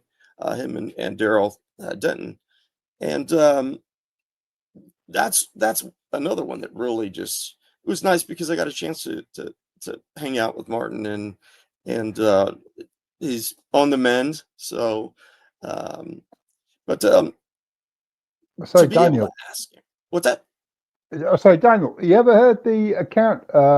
It was on Dogman Encounters about the group of 4 guys that I think went to Oklahoma or Ohio to specifically to hunt one down, kill it, so they could prove they existed. And they took a Rigby 660, which is used for killing elephants and rhinoceros. And the guy fired one in the throat and one round in the head, and the thing still survived. Yeah, and we don't know why. And there's 2 separate sides of the community, and it's divided, and I've tried to change that too. There are people that believe in, they call it the woo, like the paranormal part of it, and showing up in different places and seconds and what was going with that? I forgot what I was going to say completely. Whether it's a physical creature or it's some sort of that's paranormal. The woo paranormal side versus flesh and blood. Yeah. And I've spoken to people, and their families are divided. It's to that point. The dad believes the whole paranormal side on it, and the son doesn't want anything to do with it. He knows it's flesh and blood, and there's no way you're going to change his mind. But that's how our community is divided. I mean, either you believe or you don't believe, and it's sad that it has to be that way. There was a guy, Robert, that I was going to do. We were going to do a podcast, but it was only going to be people that have been chosen because of their thoughts of woo and the paranormal, and not. And I wanted to, not to sound big, but I was going to be the judge, and we were going to have people from the woo side, and then we're also going to have the side that doesn't. So there's a scientific side, which was really great. I mean, we're talking evidence collection and certain ways of food systems and different places like that. And so it's sorry. It was basically I was going to be the judge and just sit in between. And instead of having each other yell and scream over at each other, it was, hey, I'm going to give you, 2 minutes, and then you stop and give the other side 2 minutes. That way you can hear each other. Evidence collection, just something that you can start to consider and heal this huge gap that we have. Well, personally, I think they're flesh and blood, but they can do a whole bunch of stuff that we just only have a limited understanding of. They come with a whole box of magic tricks. Oh yeah, yeah. The cloaking, etc. But any animal that can leave a big pile of poo on the wood floor and disappear, it's a combination of both. It's like the Sabe people or the Bigfoot. They can do more or less the same thing. And like the portals walking through. I've had experiences in a couple of places I've lived. Oh yeah. And yeah. So I to me they're flesh and blood, but they just have a whole bunch of tricks that still need a whole lot of research and understanding and what have Yeah. you. Yeah, it's like I've been in the paranormal for almost 40 years now. And it's just one of those things. I'm an empath and I see a lot of the things, Mm. and that would I was thinking, how would I get that across? Because I understand it, and I understand how certain things are done to be seen, and then cryptids for the past 17 years, and it's Yeah, really interesting. I've Yeah. got a picture of one. Oh God, I'm really going to have to catalogue all these pictures. But one where it's emanating violet light, because the way they operate in the electromagnetic spectrum, Oh, where, yes. Yeah. where when they project it, it's sort of like a violet. I wouldn't say pink, but it's sort of Yeah. like a violet light. And it was right across the pathway from a house where there was a church, and you see the head coming out, and the doors are open, while there's another one on the left hiding up in the tree. Wow. So, Yeah. so, There's so, there's so a lot of. Go ahead. I think they do operate using the electromagnetic field or within that spectrum. Yeah, they do have certain abilities within that spectrum too. Um, but it's almost like you say to somebody, hey, there's no such thing as paranormal. And then Mm. you start to see some of this stuff and you're going, okay, well, this is paranormal and hybrid of some Yeah. sort. And yeah, that's how it's seen in a I, lot of places. you see, So Daniel, I, yeah, I, I've been on a lot of paranormal, doing my own investigations with paranormal ghosts and all kinds of like uh, arcane, more arcane yeah, work. Even like, and I've the more I delve into the paranormal, the more I realize there's a strong correlation between the two, between Dogman and the paranormal. There's markers which the traits I find are one, the emanation or the comprehension of fear. That's one, definitely. and that's something that they share. Secondly, is the absurdity of it. Now, what I mean by the absurdity is it will manifest. I'm talking paranormal and Dogman. It will manifest. It will it will show itself in a situation that or in a manner which to recount it would be would make you sound absolutely absurd. Correct. Yeah. And Dogman does the same thing, and the paranormal does the same thing. I've been in, I've had entities like shadow beings. I've had demonic forces, which I consider to be demonic forces. And they have this same absurdity about them that it's the most oddest. They do things which are illogical. Just they do things and present themselves in a manner which they as if they know that. Tell you what, if you try and tell this story, you're going to sound absolutely bonkers. But hey, guess what? I'm still here, and that you still witnessed me. But you've Yeah. done it in such a manner that it may be that if it was paranormal, one of the most absurd ones that I had was when I went to the toilet and for no reason, I went for a wee. No reason at all. I kind of had to sit down on the toilet with the seat down. I had to sit down on the toilet and I just like passed out. Wow. It just something zapped my energy so much so Your it energy. just zapped Yeah. my energy.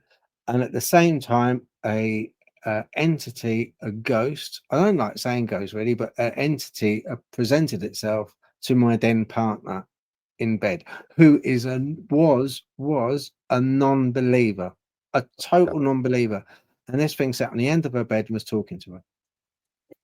As the moment it went, is the moment I kind of recovered. I went into the bedroom and I said, "Oh," and she's looked at me and said, "Oh, you know, what's up with you? Who took the jam out of your donut?" And I was like, "No, no." I said, "Honestly, I just was just passed out, almost Yeah. whited out. It's like a white out. I just totally drained."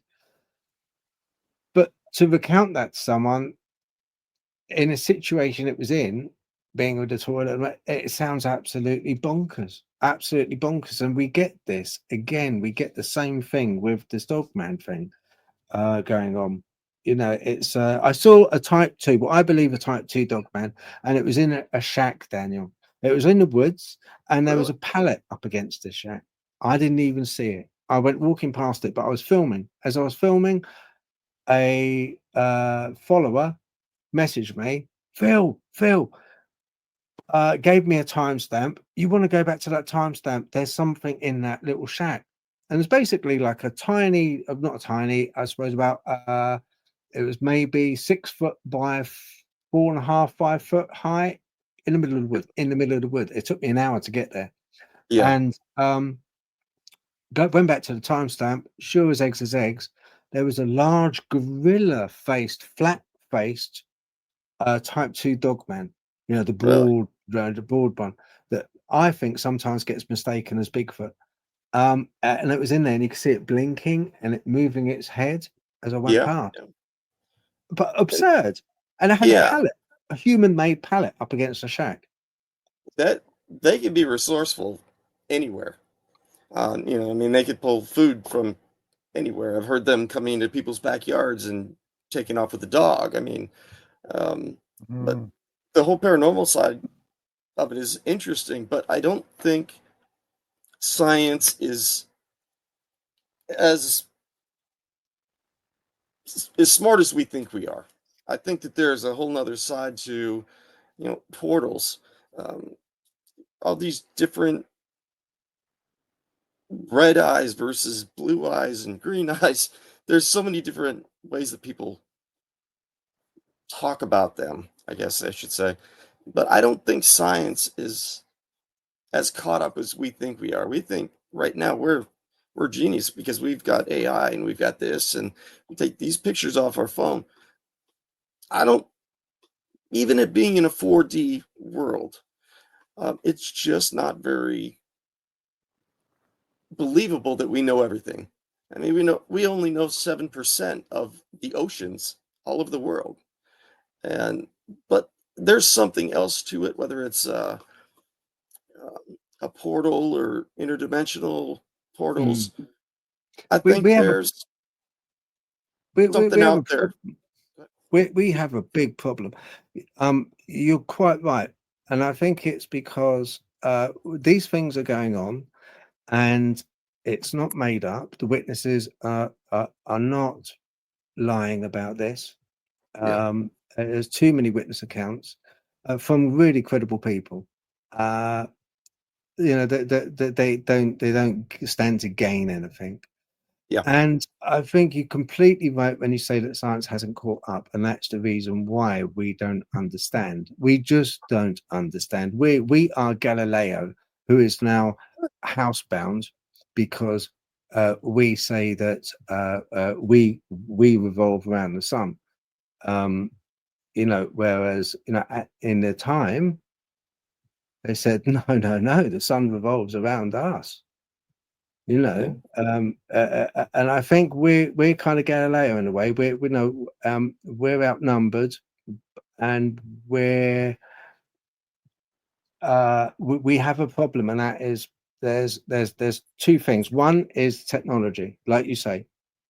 We don't we don't know to have the capabilities, and this goes across the spectrum. For UFOs, it goes for the orbs that you see. It goes for Dogman. It goes for Bigfoot. It goes for ghosts. It goes for all paranormal. We don't have the tools because we don't know what we're dealing with. We haven't, and we can't find. And it's hard because with science will only investigate if it is commercially viable for them to investigate and to produce equipment to detect these things. It'll only do that if there's a financial backing, and the financial backing won't back something that is basically a money pit, because we don't know to what ends we're dealing with, and that's, I think, a big problem. So yeah, I think you are absolutely 100%. I'm 100% behind you. We don't know because of technology. We've got We're not Mike. half as smart as we think we are. No, no, we're not. No, exactly. And it's always we kind of we make just want to say hi to Mike from MT Paranormals in America. He's a really nice guy, and his boots on the ground, paranormal investigator, and really nice guy. We've got a question of notice. Boo. I've noticed and felt you are the best equipment connect with what's out there. Exactly. That you're not going to get any more computer than the human senses. And No. because we can incorporate them all at one time. That I can hear something, I can see something. Other than that, it's just we still have to interpret it, even if it's to a computer, what we want. So we're still superior until everybody said, well, AI now is just going to take over everything. It still has to come from our mind. Can I ask you a question, Dan? Yeah. Obviously, I spoke to you and loads of US guys, great guys. And people have put to me, what is the connection with aliens? I mean, I've had a report where they've seen a Dogman / Bigfoot. The next minute they're seeing a UFO or UAP. And our American colleagues, I spoke to loads of them, and they've seen the same thing. What do you think the connection is, Dan? I think there is so many different things that we, again, think we know. Even like I for some of our traumatic encounters, I have found 2 others and myself to speak to people about these encounters that are so traumatic that it's causing PTSD, and that's something that you would get in a war. But for the reports that I have taken, I mean, we discussed that. Right. Yeah, no, I haven't gotten any. What the effects they have on people that we sort of like listen to, and they've turned out all right. If you get what I mean. Yeah, well, we don't know how deep paranormal goes. It's paranormal because it's something that's not ordinary. But there's, with science, we are still far behind. We don't know as much about the frequencies and, people being zapped, but not seeing it. Well, there's only so much that we can do in a certain amount of time. But I've taken, I think, one report that was that did have the UFOs in the background. In fact, Ronnie LeBlanc has got a book, and when he was going by I think it was a gate, he could feel this and frequencies and rushing at him, but there was nothing there. But then he goes up the road. He's freaked out, obviously, and that doesn't help either. And there's a UFO taking off. I've only gotten maybe, Ronnie's story and one other. But, we don't know frequencies. We don't know. Loads. Yeah, sorry, the question, the government just know. They could put up so much stand up. I mean, US is the best, example. Yeah. Well, and there are certain people that I believe because I've talked to them, their demeanor, if they say something like, well, this thing stepped out of a portal. Well, for certain people, I go, I'm sure it did, In fact, Daryl and Martin have both seen that. in the LBL, where something has stepped out of a portal. Well, Adam And Davis reported a portal, didn't he? Was it with the Bigfoot, or was it the Dogman? I can't remember. I think it was a Dogman. Yeah, Yeah. it came up right behind their truck. Martin was driving, and it came up behind the truck. I think they said 12 feet tall, which is still pretty good size for Dogman. And Yeah. like you respect somebody's opinion. That's if somebody says, "Hey, this is what I saw," you take them up on it, So- because there's some people that, the majority of people, that you just go, okay, maybe. You get a And feeling, don't you? You yeah, don't get. We've got a question which is to everyone here. How much do you guys think the government knows about Dogman? Absolutely. Larry is the one that runs the Cryptid Wrangler. And then I've got Michael Goucher, who's running the UFO Reptilian. And then I've got Ryan Ladd, I believe, who is running the Paranormal. So I just recognized the name up there, and I told them these guys have taken so much weight off of me from these groups that I'm able to work on the book, that I'm able to do these documentaries and film up on them. But they know so much more than they allow. I mean, look at the UFO community. We're all on lockdown, COVID, and all of a sudden they say, "Oh yeah, by the way, we know there's aliens and UFOs out there." That's because people aren't going to freak out. But I've talked to a couple people, and we think that the government's next one that's going to come out is these cryptids. So they know. I mean, especially if they've been around for 10,000 years. Thousands of years. Yeah. Yeah, I mean, spoken of in the Bible and whatnot, but they know a lot more than they're going to tell you. I mean, I had been on a podcast that was one of mine, and I was talking about, oh yeah, it would be neat to go all over the U.S. and see these. I got a phone call probably 10 days later, and it said, "Hey, we saw your profile or your podcast. We're looking for somebody. We'll pay them $50 an hour. We'll fly them out there, and you can say yes, thumbs up, or thumbs down." And I kind of got a little weird for a while, and it was basically all the numbers were zero. And as soon as I hung up the phone, it came off, the list of recents, gone, nothing. So I couldn't even prove, but I'm sure it had something to do with government. So they know way more than they're going to tell you. Yeah, I was going to say, first 3-4 years I was doing this, I had some funny business. Yeah, I've had a Yeah. lot of people that Yeah, are well known in the community that have that same thing. yeah, Where there's a black truck sitting across the Yeah, street from that's their right, house. Adam. Yeah, that's yeah. right.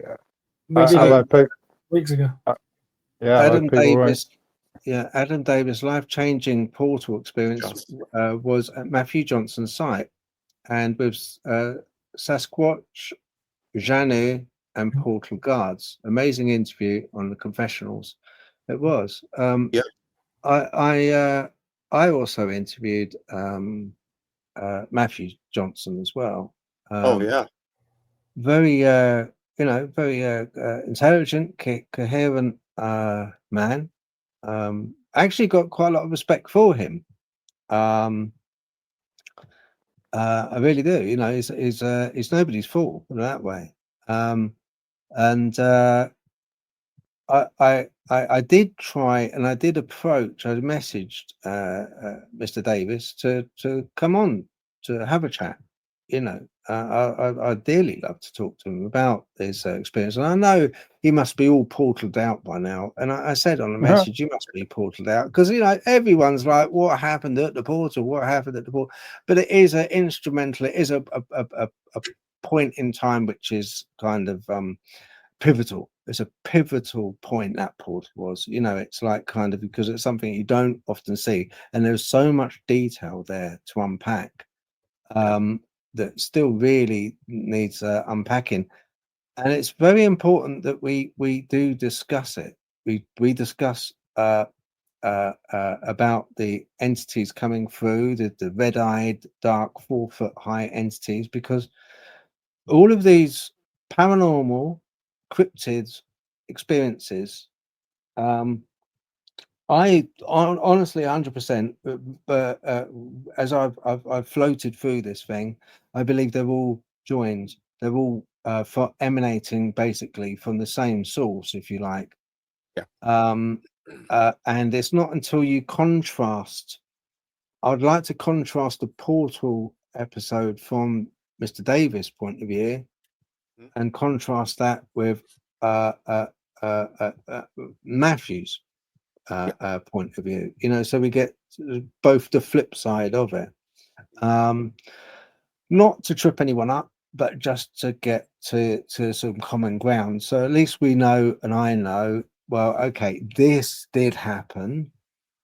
Both witnessed this, and this was a sketchier, more grey area, but unless we sort of talk, and this goes across the board for ghost hunting, paranormal, Dogman. I think all of the witnesses, I think, have got to, and these groups, it's very, very important that these groups, that at the moment they're all kind of like isolated, and a Bigfoot group won't talk to a Dogman group. Paranormal ghosts won't really get involved with, if I've tried to apply to go on to paranormal groups, and they turn around and go, "Oh, we've seen you, yeah, you're a Dogman, but no, sorry mate, we're paranormal." But actually I'm paranormal as well. Is this something which you would encourage with your group, to kind of piecemeal together these different attributing factors to find one single goal, Daniel?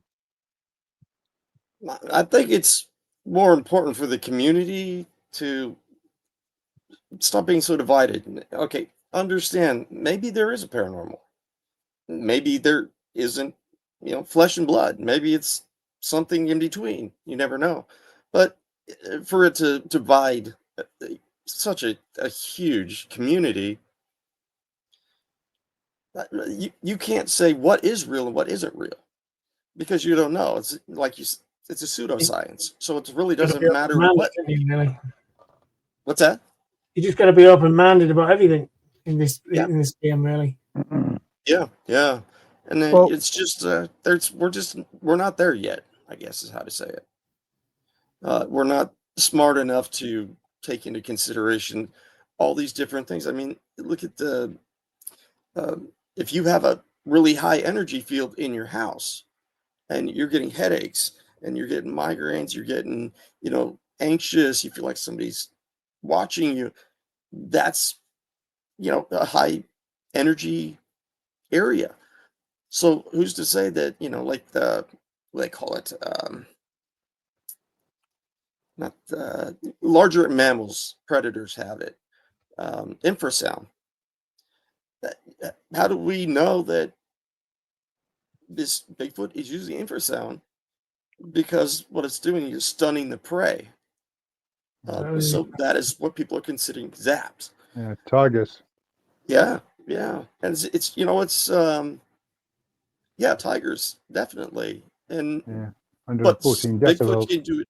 Yeah, Bigfoot can do it too, and they'll point them into this little gate, and then they'll hit them with infrasound, or a person with infrasound, and you feel it. You don't see it, you don't hear it, you can't smell it, can't taste it, but it happens. You know it's So there. yeah, so it's kind of I don't think any part of science is going to come together with somebody else and say, "Hey, we've got the frequencies here. This is what it does to people. This is what it does to animals." There's just, you can't get two people that have similar ideas on the same page, because they both, the woo and the woo that isn't, So it depends, it's a lot. I don't think we're there yet. So, but I think we got a lot Daniel, more learning to do. Yeah, I've got a question, Daniel. sure. in your experience, and maybe this is more paranormal based, but to have an experience, do we have to be a believer?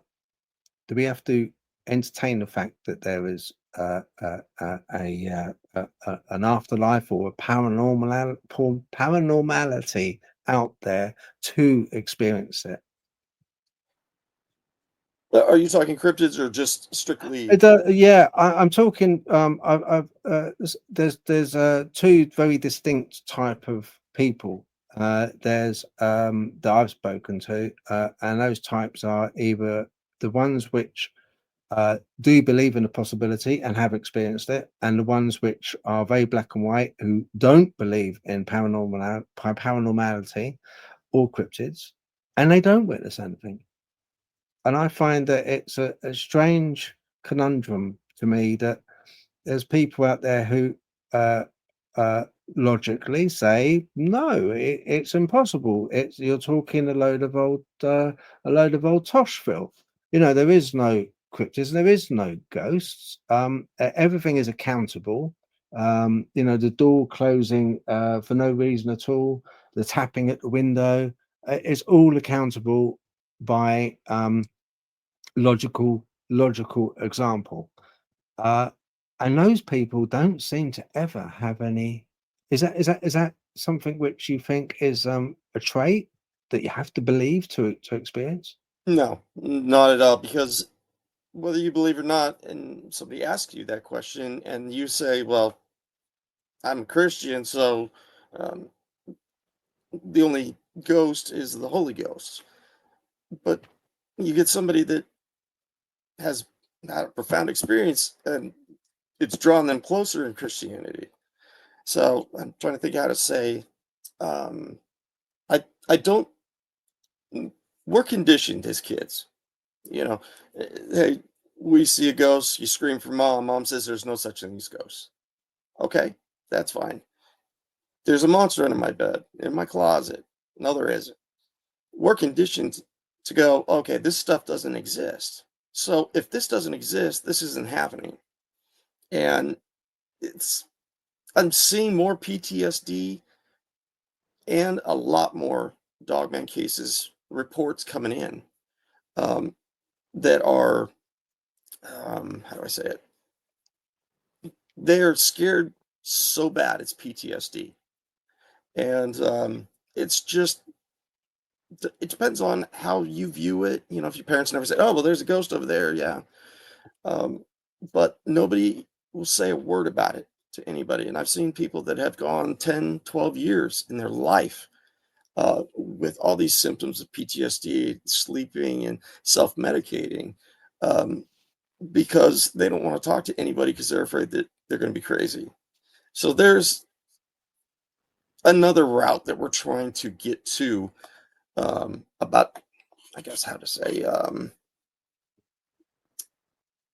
does that make sense, I guess? No, Yeah. thank you for that. It does make sense. It does. Okay. Yeah, it does make I wasn't sense. sure if it was. Yeah, that was That'd be good. that was a, it's like everything else. Every question in this whole realm that we're in, because we don't have any definitive answers, is a lot of it is supposition, and a lot of it is the witness is the most crucial part, and the witness is the whole validity. That's the point. It's the witness, I feel, that brings the evidence, insofar as they've experienced it and it's had an effect on them. And that's the Yeah. only thing that we can use as a gauge, because it's a very personal thing, both with paranormal, ghost hunting, with cryptids as well. It 9 times out of 10, it's on an individual, once again, absurd, is on an individual basis, an individual experience. And I so wish to God that it wasn't. I wish it was like a mass sighting somewhere, but We're it's not there not. yet. We're not there That's yet. what I meant. We're not there That's yet. that's the absurdity, Daniel. That's the absurdity of it. It won't turn up at Walmart, outside. Yeah. It won't turn up, Asda's over here. It's like, Yeah. we've got a question. Do you think this is to everyone, do you think we are having more portals appear, stroke open, or are we just noticing them more? I think we're noticing them more. Definitely, I think that's true too. But then I see or if we're noticing them more, we have cameras on our phones. It can go both ways. But yes, I agree. um, I'm trying to think of how to say it. It's weird because I have what I'm going to say in my mind and it makes sense to me. And that's another problem too, is you could have two people at the Yeah. same place having the exact same experience, and you can divide them up and one's going to give you a completely different story. So even the validity of people, oh, well, I've seen this. Well, the guy next to you did too, and he's going to say something completely different. So, but you're right. That is our litmus paper of yes, it's real. No, it's not. But that's the only way we can get any evidence in until there is something different. We're going to have to stick with what people say. Yeah. So, Yeah. Yeah. But it's the only thing we can do, isn't it? It's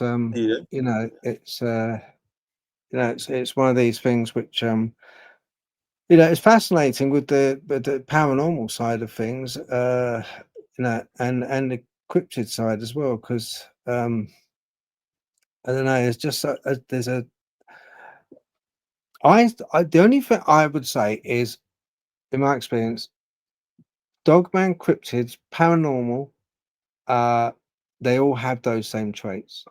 Now, with UFOs, aliens, abductions, they are quintessentially different. They are set apart. They are Correct. Yeah. something set apart. Um, we've still. It's almost and I've got my own theory on the alien thing. I've got my own theory, and it's like kind of it came to me in a bit of a dream, and I thought, oh yeah, um, I think with the aliens, I think that we're dealing with, I do think they are in a way us. Yeah. Yeah. At least partially of Yeah. us. Yeah. I do think partially. I think they are basically us. The only thing I can't quite get my head around is they seem to be um again absurdly stupid when it comes to any type of communication or understanding of us. For all their technology, they're like children. Yeah. Yeah. I mean, you've got so many different things to gauge what somebody's saying from one side to the other. Um, I mean, we're just going to have more interactions, whether it's intelligent or not. Mm, yeah, yeah. No, that's right, exactly. No, it's quite true. I mean, I will put up just quickly with Mike from MT Paranormal. He had a video which was really fascinating. And he was out with the cameraman, his buddy, and they had thermal, and the cameraman wasn't even looking for it. He didn't know it was there to look for. I think the way it happened, I could be wrong, put me right, Mike, on this, but I think the cameraman just had a thermal gun facing upwards because he just like was standing around and had it facing upwards, and it was facing to the trees at the top. And he picked up this quite large, round, revolving. And on thermal, when he'd set it up, I think the darker the image, the hotter it was. It was, it was that, Yeah. because you can have different options, can't you? And Yeah. I think it was the darker was hotter, and he had thermal up there, and this thing was revolving like a small whirlpool around the trees, and it was moving. And on the thermal, he had, like I said here, over 1,000 degrees Fahrenheit register on the thermal of this thing revolving and moving. I'd urge anyone just check out his channel, sub to him, and check out that video. It's absolutely amazing. Really, it's very rare that you can't get anything like that on thermal. 1,000 degrees. That's hot. It's really hot. Yeah, yeah, Wow. yeah, yeah. That is like, yeah, amazing. Can I ask you mentioned about your and I don't want you to give away too much, but do your documentary, but how's that going to be different to other documentaries on Dogman? Well, there's one that I had started that was going to be a documentary, but it's at Black Star Canyon, and it's one of the most haunted places in the country. And I went out there to do that, and that huge forest fire that you saw, the airport fire, that devastated hundreds and hundreds of acres, that I was going to do originally, and I was going to call Black Star. And then I had done another one I came up with. It was called Beasts of the East. And basically it was to go out to these places where, Scott Carpenter was, and to talk to people that have had experiences recently. And that's when the flood hit. So natural disasters they can take out a documentary, that's for sure. Yeah. So the other one that I'm doing now is with a guy named Paul Chafin. He's an incredible Dogman researcher, field researcher too. Great pictures, everything. And I had gone out with him 2 years ago, and you get a weird feeling in those woods. But we're said it's just going to be us and a film crew. So what we're going to do is we're going to spend 3 days and 3 nights in the Daniel Boone, where most of the Dogman encounters happen and have been seen and reported, actually. So I think we're just going to stick with that, and bar no natural disasters, it may happen in November, so it could end up being rained out or something anymore. So It's funny with natural disasters. A lot of times, like was it in I think it was in Japan, the tsunami, and then afterwards, all of the street CCTV kept picking up these ethereal figures, really, spirits. Yeah. I no kept kidding. picking up these spirits, almost like kind of fleeting and going down streets and past doorways and things like that. Yeah, it's very famous. There's a lot of footage of that. The Check that out. tsunami in Japan. You've seen that, Colin? Yeah. Yeah, one of the famous ones are climbing over that building, weren't they? Some entity, big, large, black entity, they climbing over. Well, come out with the sea, then climbed over the building. Yeah. Wow. The biggest famous one out of it. Yeah, yeah. And then we've And got that's another thing too. With we don't know energies as we think we do. There's tons of different types of energies, but unless it's in the news or constantly brought up, nobody knows. You're going back to media again, aren't you? Now you can take a picture within 10 seconds, it's around the world. Yeah. That's why everything's getting more reported and more reports.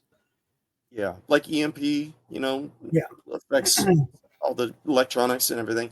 But there's got to be hundreds of types of energy forms. Yeah.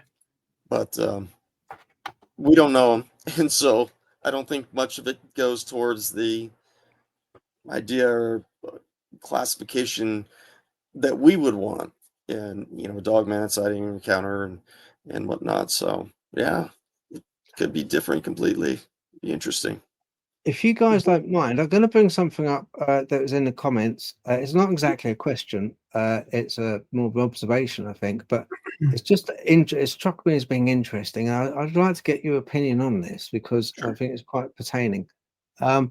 There's been stories of people casting aliens that try to abduct them. They cried out, "Let go of me and leave me," and they disappeared. So they are demons. This is proof. What struck me, yeah. Go on, Daniel. And I've heard that too. I've also heard it with Dogman and Sasquatch that you say the Lord's name and they're gone. But I haven't heard something that was not distinct and not knowing whether it was a demon or not. Um, that's a good question. It's God. Now that I'm thinking, I'm God, yeah. I, Go ahead. now, go on, Cole. Go on, you go, mate. Well, I don't know. I really, to be honest, it's hard to answer, isn't it? Really, Yeah, not it's like you say. We've come across this before, and we have discussed this. I mean, you've had reports. These things appear in front of them, and it says by the Holy Christ, and they've gone. yeah. You know, I don't know. I don't understand it. I can't get my head around it personally. Yeah. Well, I didn't understand because they were saying this to Sasquatch, and it was happening. Yeah, see, I've had reports from that as well. They said Yeah, the same on thing to both. Dogman, you know, and Yeah. held the cross up, you know, be gone, and they're gone. Exactly. Hey, hold Yeah, on, sorry, I don't, you know. and we don't Yeah. know how deep in religion or your belief can. Exactly. Why did it do it with, or you say anything else? If you said, you know, be gone by Buddha, would it have Yeah, the same effect? exactly. And you I know, don't know. we're not there to Yeah. kind of cast that And question so that's we it. get I'm an not, answer. personally, I'm not religious, but I'm not knocking it, you know, everybody to their own. But why Yeah, is it just do it when they say be gone by God? yeah. Can And you I've answer had that? people tell me that, because they're not made in God's image, they're all evil. So that explains some, but what about people that get this overwhelming, just I can't think how to say it, overwhelming demonic feeling, and it's a dog man, and then the exact opposite. So Yeah. for every 5 questions you think you know the answer to, you might only have one. So it's Well, different. the one time it happened to me when I was asleep in bed, it was trying to wake me up. I just told it to F off, and it did. Yeah, it worked. Oh yeah, Yeah, I nothing think. about Christ or Buddha. Usually works for me, that one. Yeah. You've done Well, a and 4 hour slot, Phil. You want me to remind you. So yeah, Yeah. No, and if right. I why mean, don't they let kids use it? yeah, it's a bit. I mean, it's 2 hours 11 minutes now. yeah, Do you guys, if you guys want to continue, or we can I'm wrap in up? no hurry. I'm good all the rest of the weekend. So, but it's Yeah, good. another It's 10 a really minutes. cool, fascinating Yeah. yeah. If you want to conversation. wake up your audience, they'll probably be asleep by now. But yeah, Yeah. Yeah. Oh, they Yeah. can watch it on YouTube later or something like that. Yeah, Uh, that's yeah, right. and another thing with, like I was talking about Paul Chafin. Well, Colin, Paul. yeah, He's West Coast Dogman, and an interesting thing. We trade theories, and one of them he specifically said they have to warn us before they can do something. Okay, well, what's that warning? Or yeah. they That, can't attack you if you disregard what they say. I can believe that because the amount of stuff. I mean, the amount of the US guys that I've talked to, they all had really severe growls and shacking of trees before Yeah, it come out. So basically, it was warning them to go, but they yeah, stood the ground and they paid the Mm. consequence. yeah. Yeah, Well, I can his believe that one. theories too are incredible. I really enjoy talking with him. So it'd be Yeah, cool in November to do it too. He's got so many theories that are pretty much so right on. Um, it's why I just like talking to him. We throw ideas around back and forth, and I I think he's right. They are not allowed to do something until something happens, whatever that something is. Um, but Mm. it makes sense because otherwise you just go by and you see all the pictures of them. do you You think it's a definitely, code of practice from, or for some reason? Why is this code of yeah. practice happening? Why? Do you think? Do you know? It's yeah. I think that he's had several occasions where it's happened that way, um, and whether they're detoured or not, Sasquatch are the same thing. You go off a Yeah. trail, you never know what you're going to get. Yeah. But there's a lot of things like that where you won't notice a thing, and then you'll say, "Oh," and then they'll start appearing afterwards. So I don't know if they're not there, and it's even in Yeah, our mind. I mean Yeah, even myself, in our mind. I Yeah. gave them permission to come into the house, Yeah, yeah, and it's almost like a mutual respect. You go exactly. to their place, they come, and it's like Hannibal Lecter only eats the rude. Yeah, It's almost like good manners, good etiquette, and exactly. they like that. They like a bit of respect, Yeah, yeah, yeah. No, Yeah, I've heard people say that they show up in the middle of the night. They didn't come through the front door. All the windows are locked. Everything is closed. yeah. And all of a sudden, they show up in the middle of their bedroom. You I've know? had one pop my front door at 2:10 in the morning. Oh yeah, yeah. It's crazy, but I sat in my bedroom, just sat in the corner looking at me, yeah, yeah. I've had a prodding couple me. of those. Yeah, Yeah, prodding me. yeah. In Yeah, fact, basically, I have an older Native American that is on the other side of my street here. And I've been trying yeah. to get Colin to move out here, but Nearly did, nearly. yeah, I was going to come last year, wasn't I? yeah. And so I really didn't understand the older Native American that's on the other side of the street. And I asked a friend, and I said, "Hey, have you ever seen stuff as you're walking down?" And he goes, "No." And he says, "Why?" And I explained to him. And he goes, "You're kidding, right?" And no, I'm serious. And he's like, You realize that in Black Star Canyon, there was a whole huge massacre out there. And that's why, you know, it is the way it is. But there's also, like in the Irvine Company, is the next town up.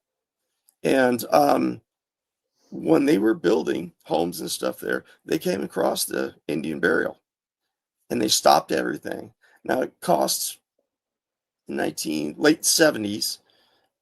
It cost them $3 million. So when it came down to Mission Viejo, where I'm at, it was Rancho Miguel.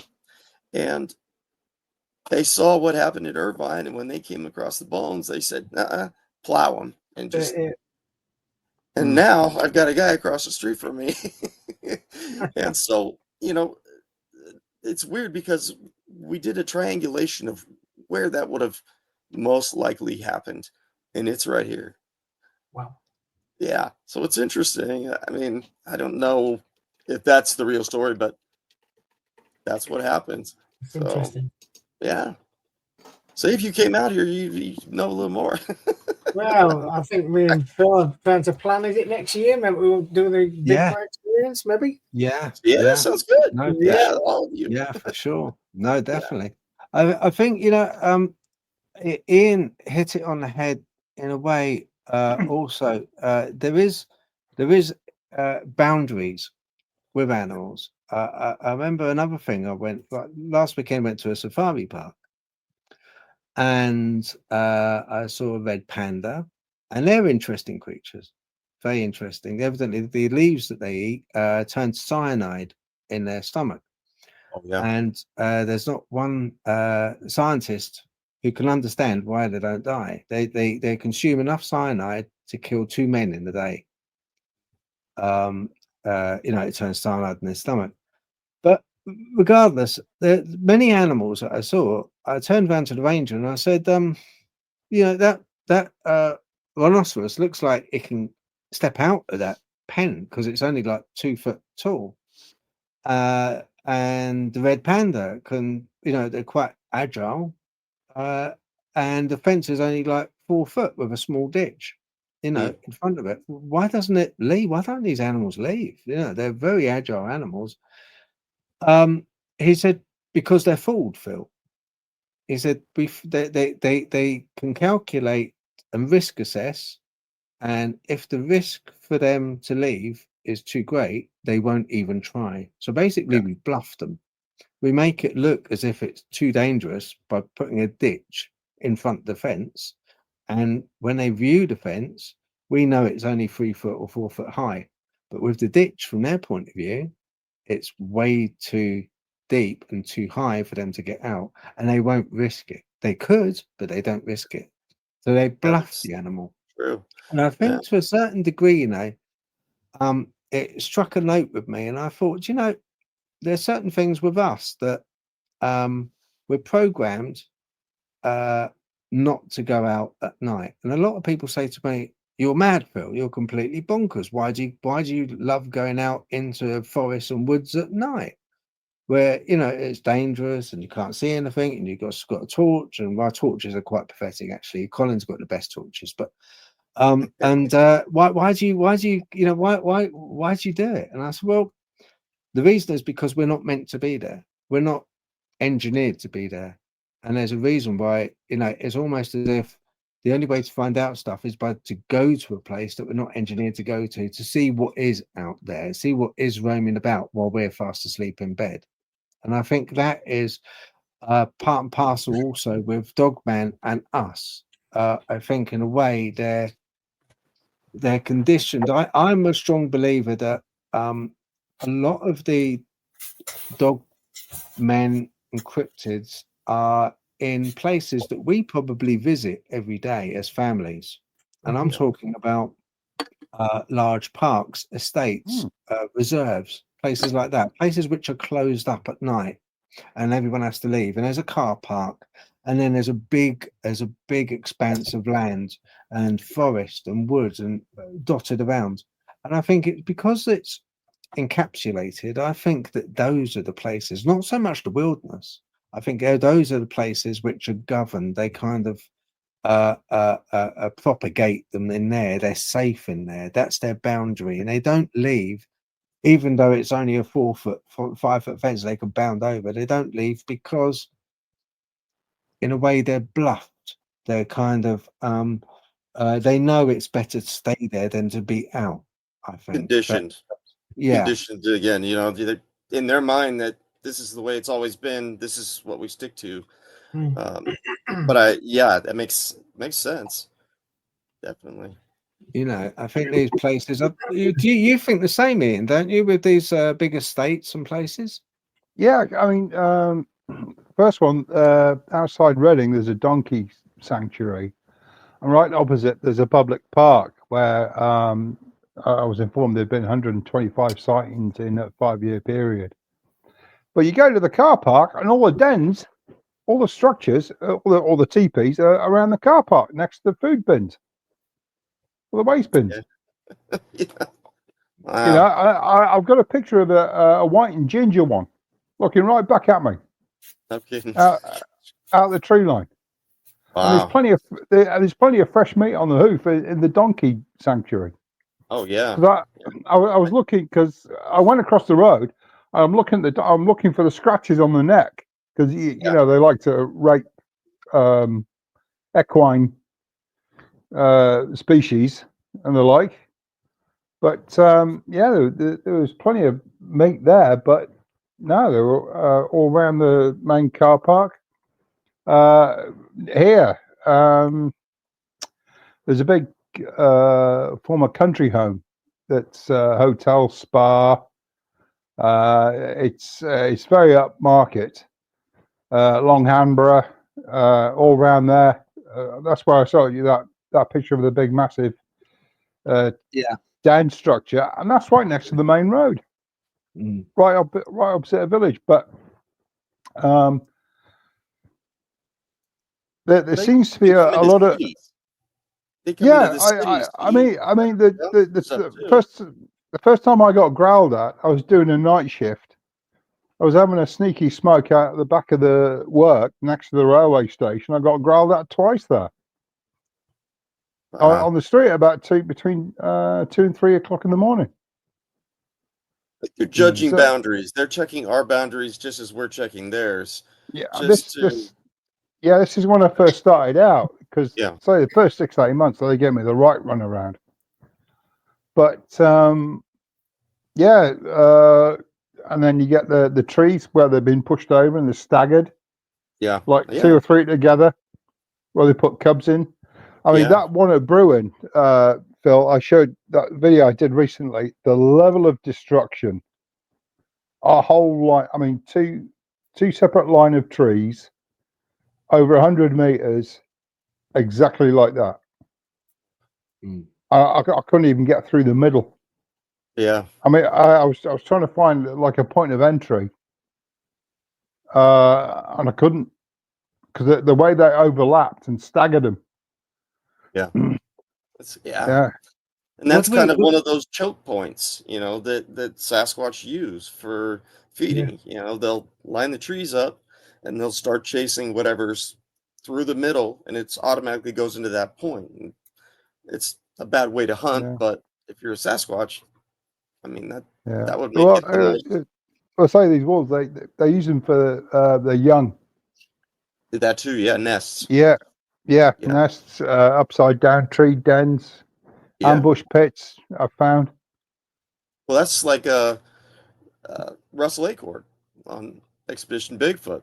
He came across, I think it was like 6 or 7 nests, one that was above on a tree where, the parents would be, and then lower, they would have, the juveniles and infants, but it would be next to the water, but enough to be safely away from them just so that they don't wander off. So it's kind Yeah. of similar to cribs like we use. So, Yeah, I mean, I found a cub once in a den.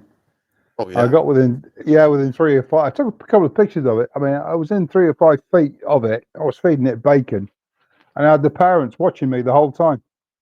yeah, And the mother got a bit pissed, yeah, but I mean, she was all right, yeah. Oh yeah, it's Yeah, and we traded with them, for yeah. hundreds of years. We traded, they were good at making baskets and some type of fruits and stuff like that. But we would trade with them.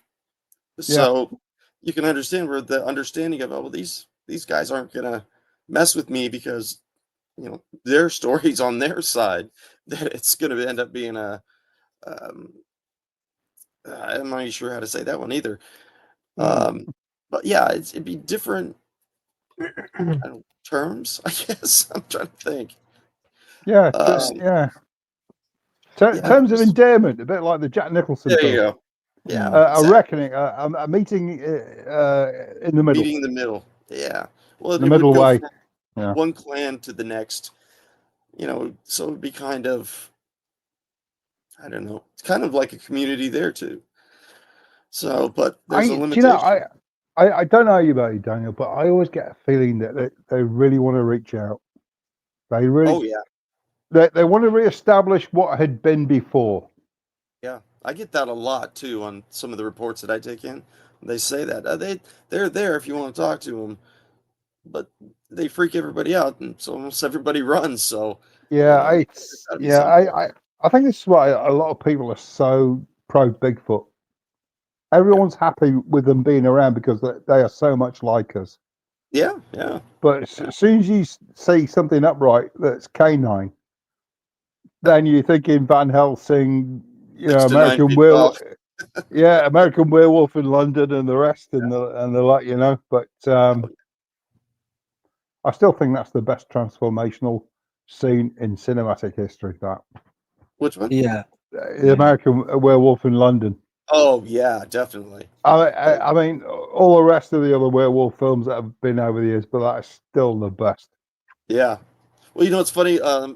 Back in the cynocephaly, there were 2 Greek.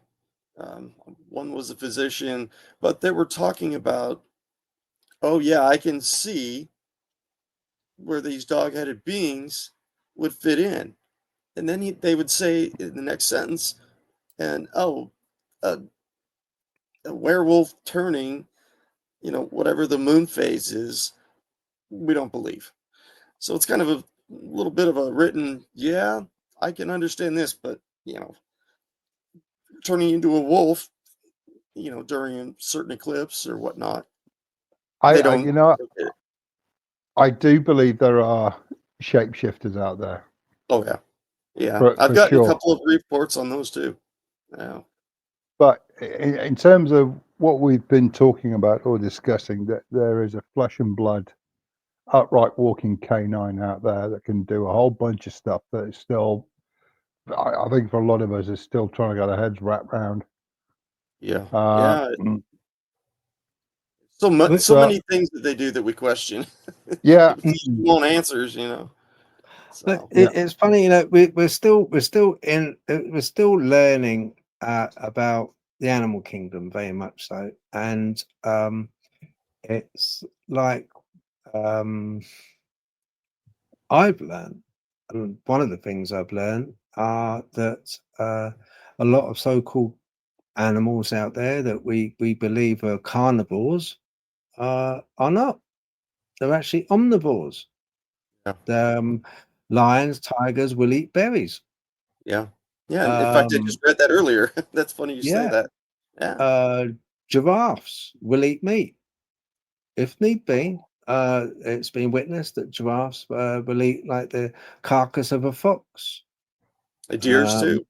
Yeah, you know. So it's put a new. They don't like to use the term anymore of carnivores or herbivores, because these animals will use what is around them.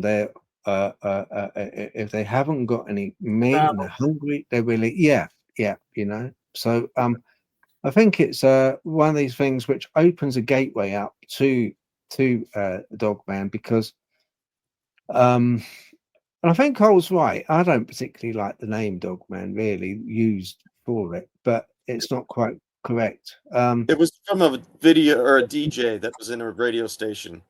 Yeah. And Oh, was a it? song had come in with something like Yeah. Dogman, and people were calling in and say, "Hey, play the Dogman song."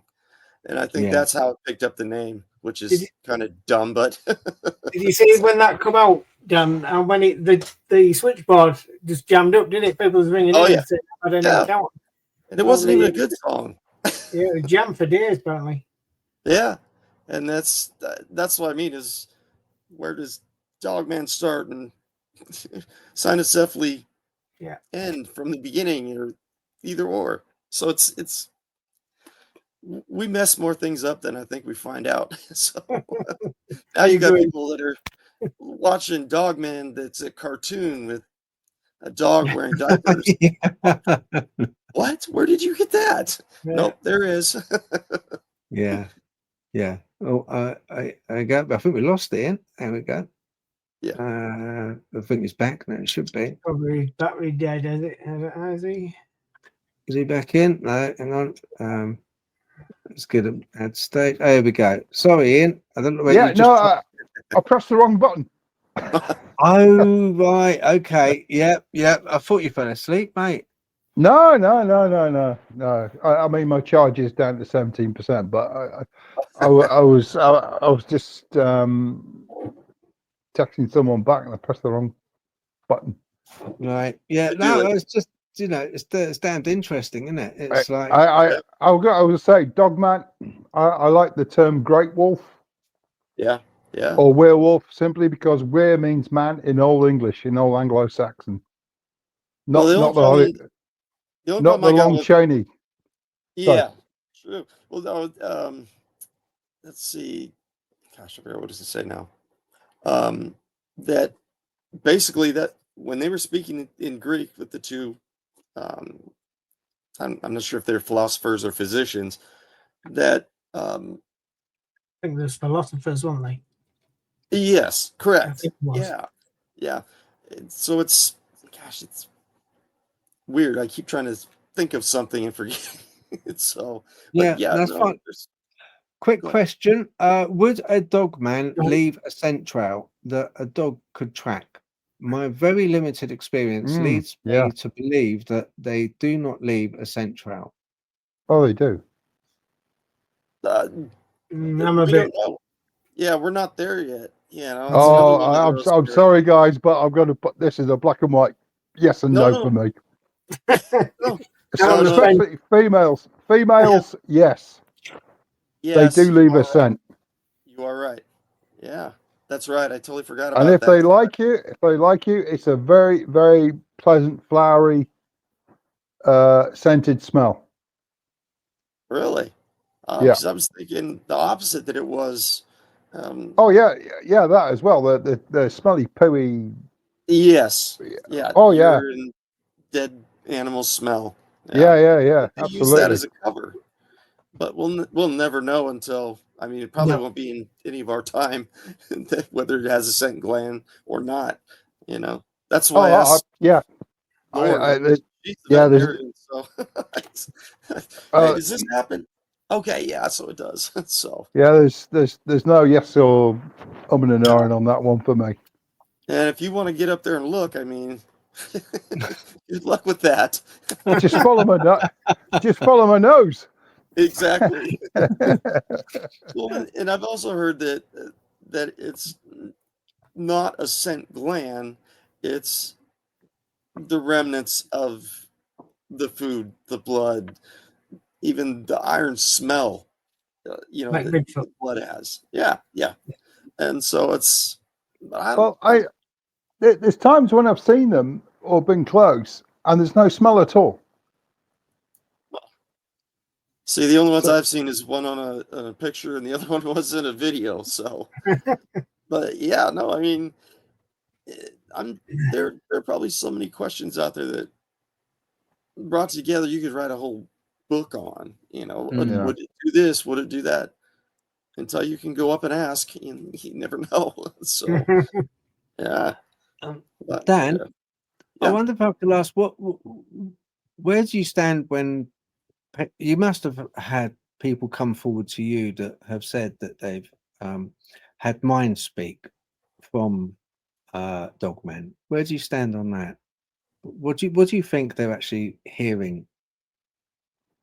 I think there is some sort of a mind speak, um, and not your own dialogue. Like you would have, how you're doing something and you'll talk to yourself while you're doing it. It's not that, because it seems like it's coming from a, a whole third party person or cryptid. Um, and as many reports as I've gotten on Sasquatch and having that mind speak, it wouldn't be too far out there to think that Dogman does the same thing. Mm-hmm. And if they do, where would they get that from? Do they learn languages, or we've got so many different languages across the world. How would they know which Yeah. type of accent to use? So I it wouldn't be too far out there to think that I've that's got to possible. go. Sorry to interrupt, guys. I got to go. My charge is about. I was going to say, as long as it's not in French, I think we'll go through Yeah, about the mind speak. yeah. So And that blows me away. How can they speak something and know the exact, I don't know, pronunciation or whatever? So it's not at all impossible to believe. yeah. No, I think with science, I mean, if we take it to be the one historic true account, well, not true account, but historic with some degree of accuracy, is the cynocephaly. And they spoke in a barking manner to each other. It was noted that they used to bark words at each Or other. short growls. And Mm, so the short growls and the barking was yeah, they were known for. In fact, yeah, that's why the king sent missionaries over to see if they can convert them into Christianity. And they said, that's well, right. we Yeah. can't, because they don't speak our language. And yet Mm, in their mind, they could hear and understand whatever they were saying. So yeah. there's got to be something close to it. Yeah, because Christos or Saint Christopher was by a lot of a lot of more older religions believe he was a dogman. Yeah, yeah, a saint. That I've gone through 100 documents on. He was dog-headed human, and when he converted, God changed him back to human. there's just so many Did stories you, from so many different Dan? people. Did you read when you're reading through documents? Did you read that? I think it was it might have been in Turkey or somewhere where there was a nondescript church, small church that had a glass case, and in the glass case was a tooth of St. Christopher, Huh? and it was was basically it? it looked like a canine tooth. Really? And they venerated it, and it was Okay. like a real nondescript. Oh, do you know what? It's one of those things. I read it. I know I read Yeah. it. It's out Oh, yeah. there, but I can't be specific. But believe me, I'm not kidding about it. I did read it, and it was a nondescript small church that Yeah. had this glass case, and inside was St. Christopher's tooth. And when it was analysed, it was a like they believed a canine tooth. Now, it was taken from the church, and authorities analysed it, went That was missing, didn't they? terrible. And they turned around and said it was a hippopotamus tooth. Yeah, because there's a lot of them down in the southwest part of Turkey. A lot of great wolves down there, because a colleague of mine, she went on holiday down there with her husband in 2018, 2019. And I asked her, because they were going around some of the old areas, Lycia, the old kingdom of Arazawa and Lycia, Oh, yeah. the Bronze Age, all the Trojan War stuff.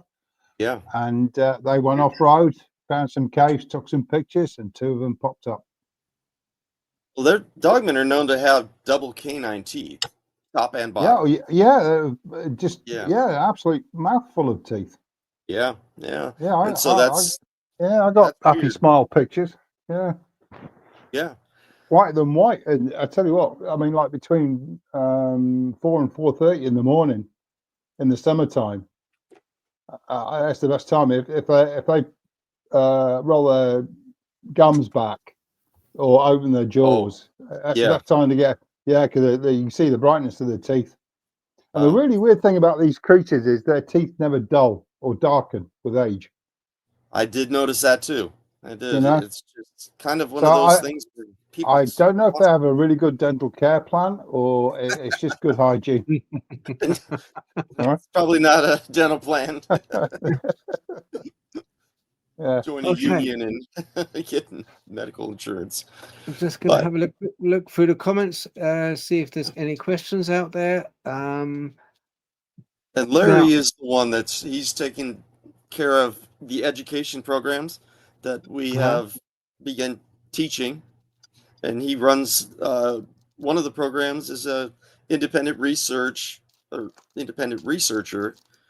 and we're putting 5 people together and we give them a subject and they just constantly dig for it. And he and I had gone over giants, and we had no clue there was that many stories and just incredible amount of information. So it's interesting because I thought about it because I live right near Catalina, and that was one of the ones where they found the redheaded giants. And I kind of talked with him about it, and I was getting people together. I wanted to go a little deeper. And there's we'll pass each other. Oh, did you see this one? And there's got to be 40, 50 of them. So Lovelock Cave, Florida, they're just everywhere. But the interesting part is the red-headed giants are also from Kandahar. So how did they get from Kandahar, if they started there, up into the United States?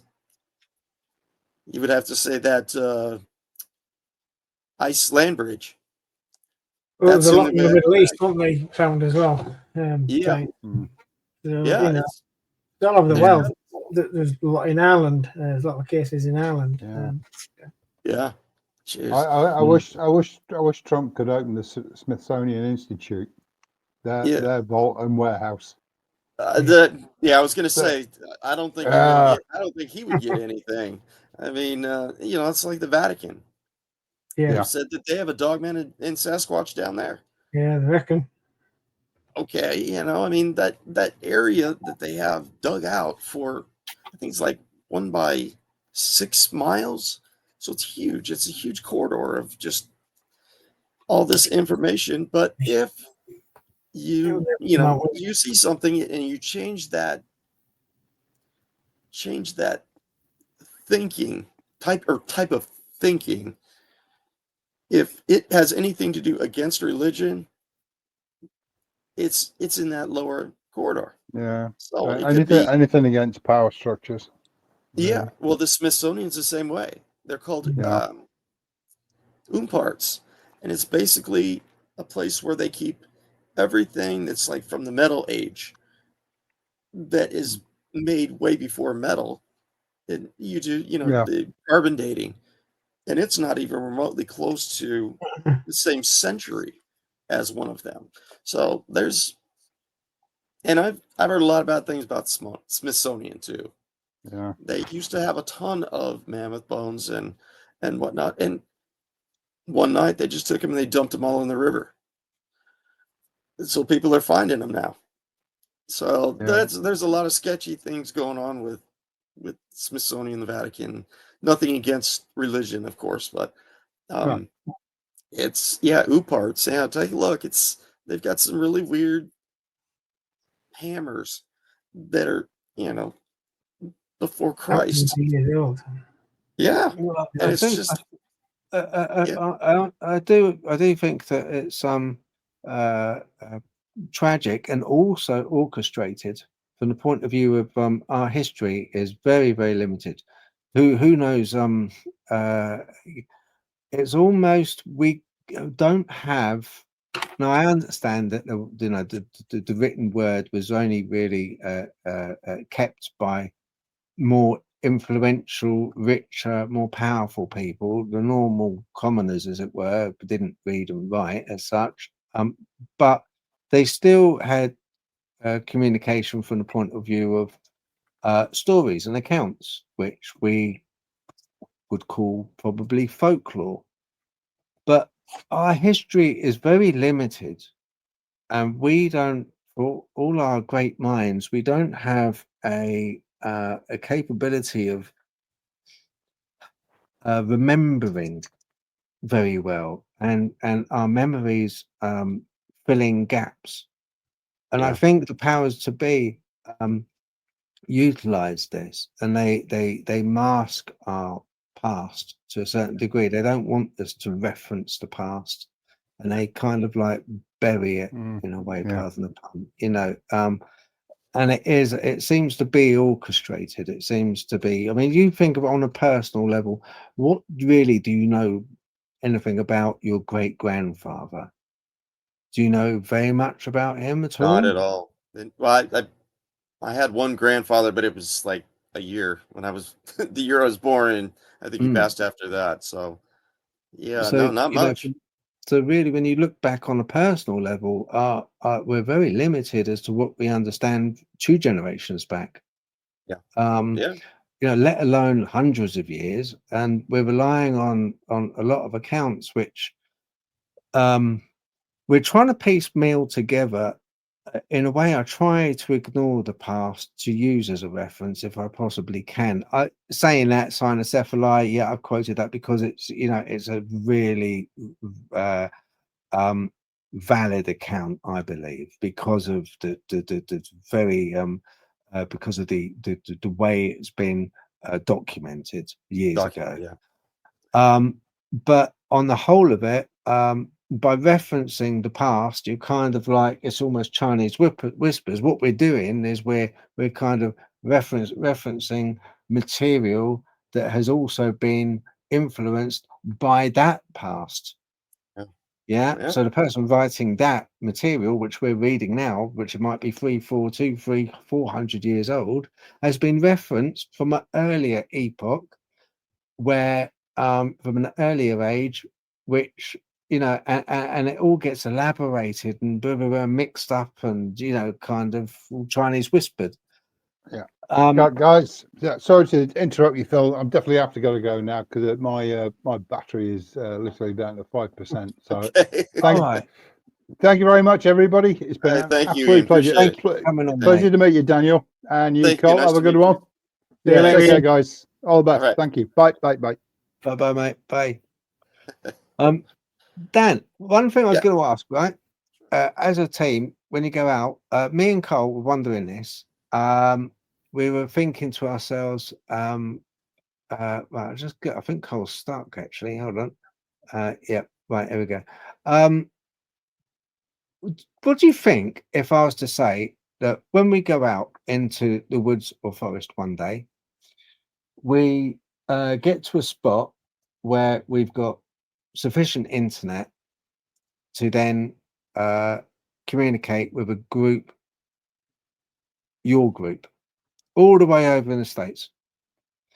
And then we can do a kind of cryptid paranormal thing where I call out, you would knock, and just see if, because of the the quantum world's kind of like in our face at the moment, and we all know that, with photons, if you put the one through a prism and it's millions and billions of miles away from the next photon, sorry, that has been left the same place, it will instantaneously move and direct in the same direction.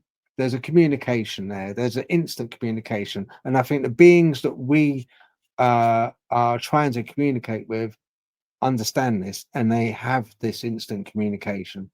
How about, as an experiment, we kind of like team up for one evening where we do this kind of thing where you would knock and see if we can hear a response.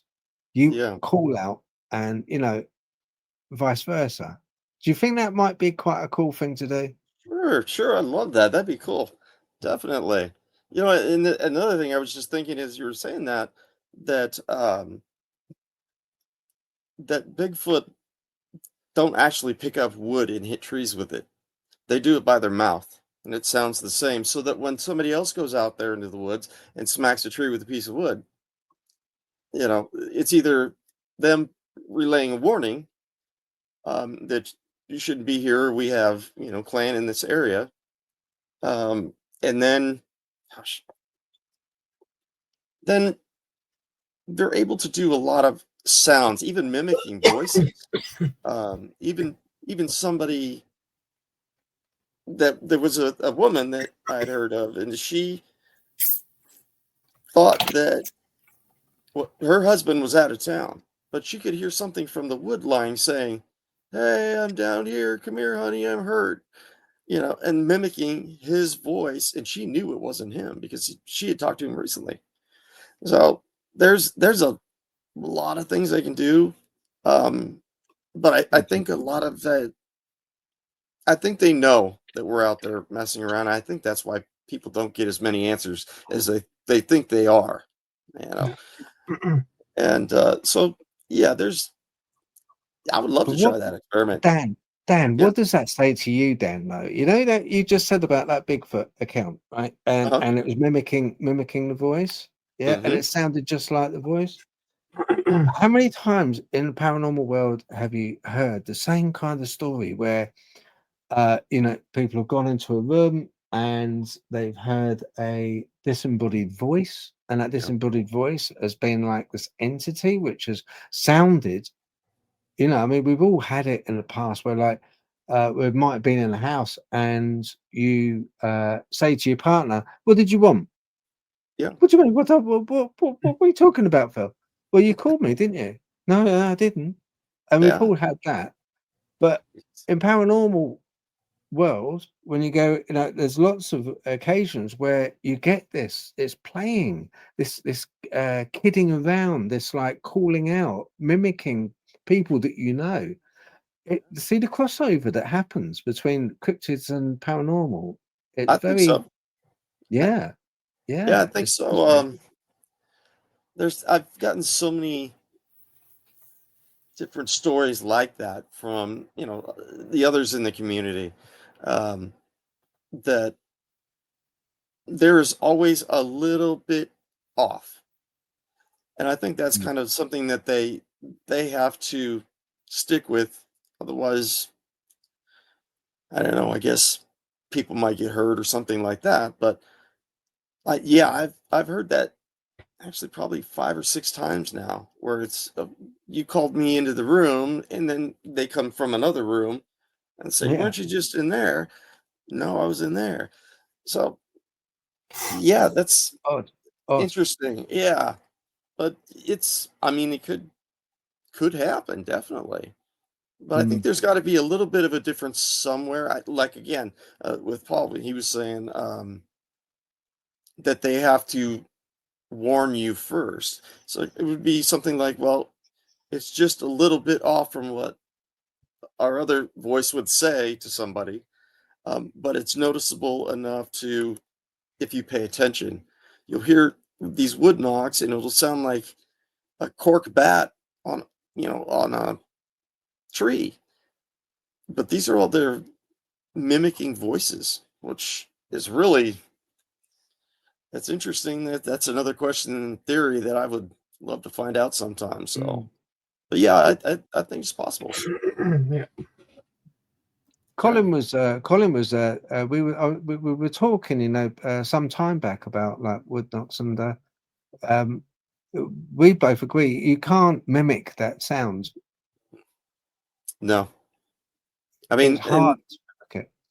yeah, well, that's another one of those things that I've heard over the years where it's, gosh, that, oh man, I lost my thought.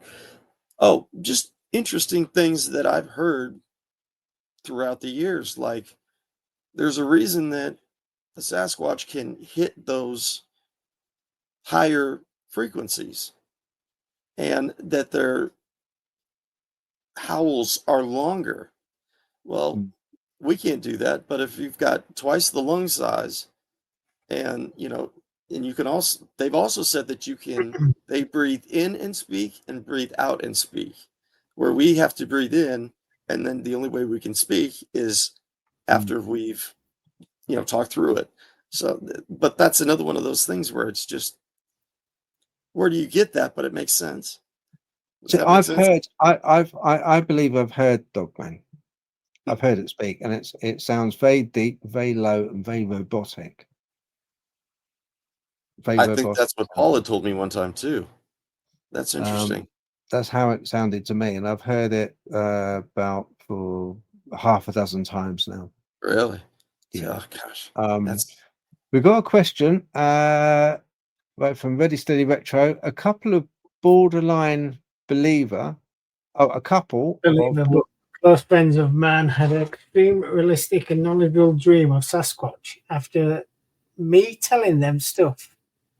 Anyone had experience of this? Oh, you were struggling, Phil. Yeah, thank you, mate. I kind of do, and this happened probably right before Christmas last year. And I was researching, and I went to bed and had this horrible dream that I was standing out in a forest I have never seen before.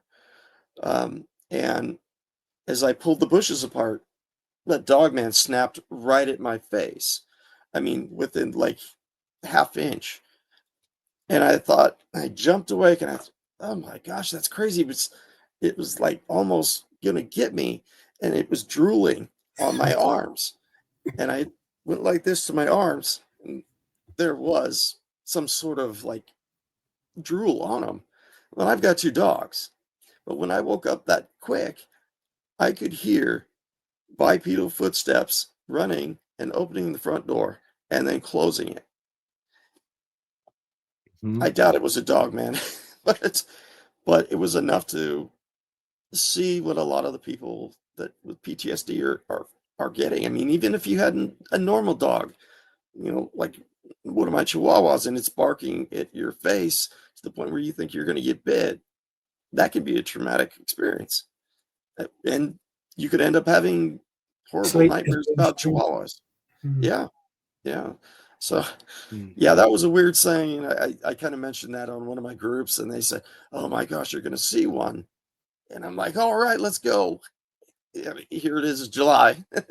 So Yeah, it's been a while, but interesting. Just really one of the most realistic dreams I've ever had.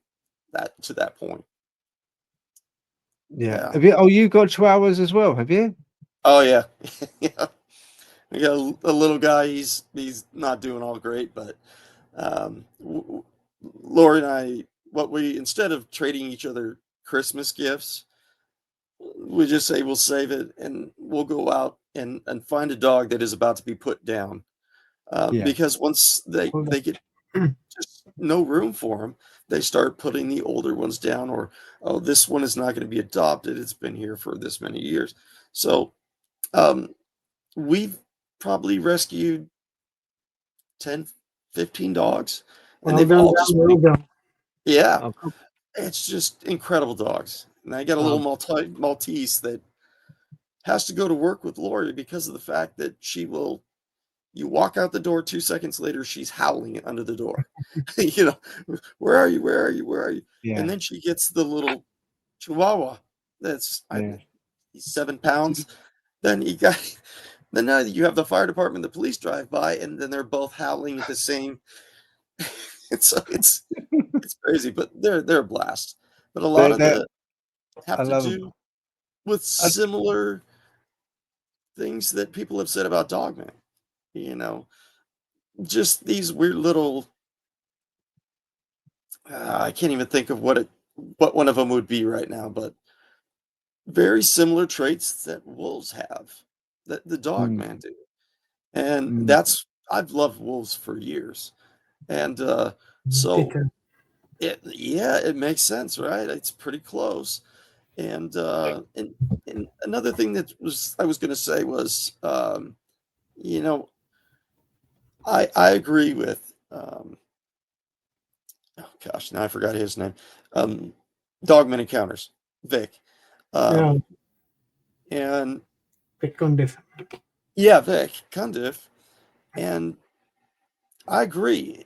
90% of the encounters, maybe even more, that have had encounters with dogmen, they scare you within an inch of your life. And then, as you're freaking out, they turn around and walk away. But then they mm. turn around and they grin at you. And that just kind of makes it Yeah, unsettling. And I get yeah, that all the time. I get that from yeah, probably 100 people over the past 5 years. So yeah, it's that it's snarl, but it's more of a smile, like I got you. So yeah, it's yeah, one of those things, but I agree. It's not going to kill you and eat you while you're standing there. It's one of those. I think well, it's a power thing. it almost gives it. I've uh, been witness to that myself, Yeah, and I was very young. I was about 8 years old at the time, but and it it's instilled a sense of fear, but I couldn't move. I wanted to, and I should have done, but I couldn't. I just had to keep watching it, and it yeah, had this grin, which you never forget. You never forget it sure. ever. And it's a grin. It's a grin. I mean, our dogs. And even then, it's what do you do with that? You know what I mean? It's interesting because you've never seen it before, and it's not an animal that you would normally recognize for doing that. And then it scares the hell out of you to the point where it comes around and it's basically laughing at you as it's walking away. So Mm, I could understand the fascination with that, but being scared like like a paralyzation. So I wonder if it had to do with the infrasound, because that's what the tires use. yeah, I felt. Do you know? I honestly, I think we have the infrasound. Is a thing. You know, you get the. You know, like people have spoken about the Osborne effect, and then you get this kind of, with infrasound, it does have a physiological effect on us. The effect is usually one of been documented, one of fear and wanting to run, and uneasiness, sickness, all of these sort of feelings.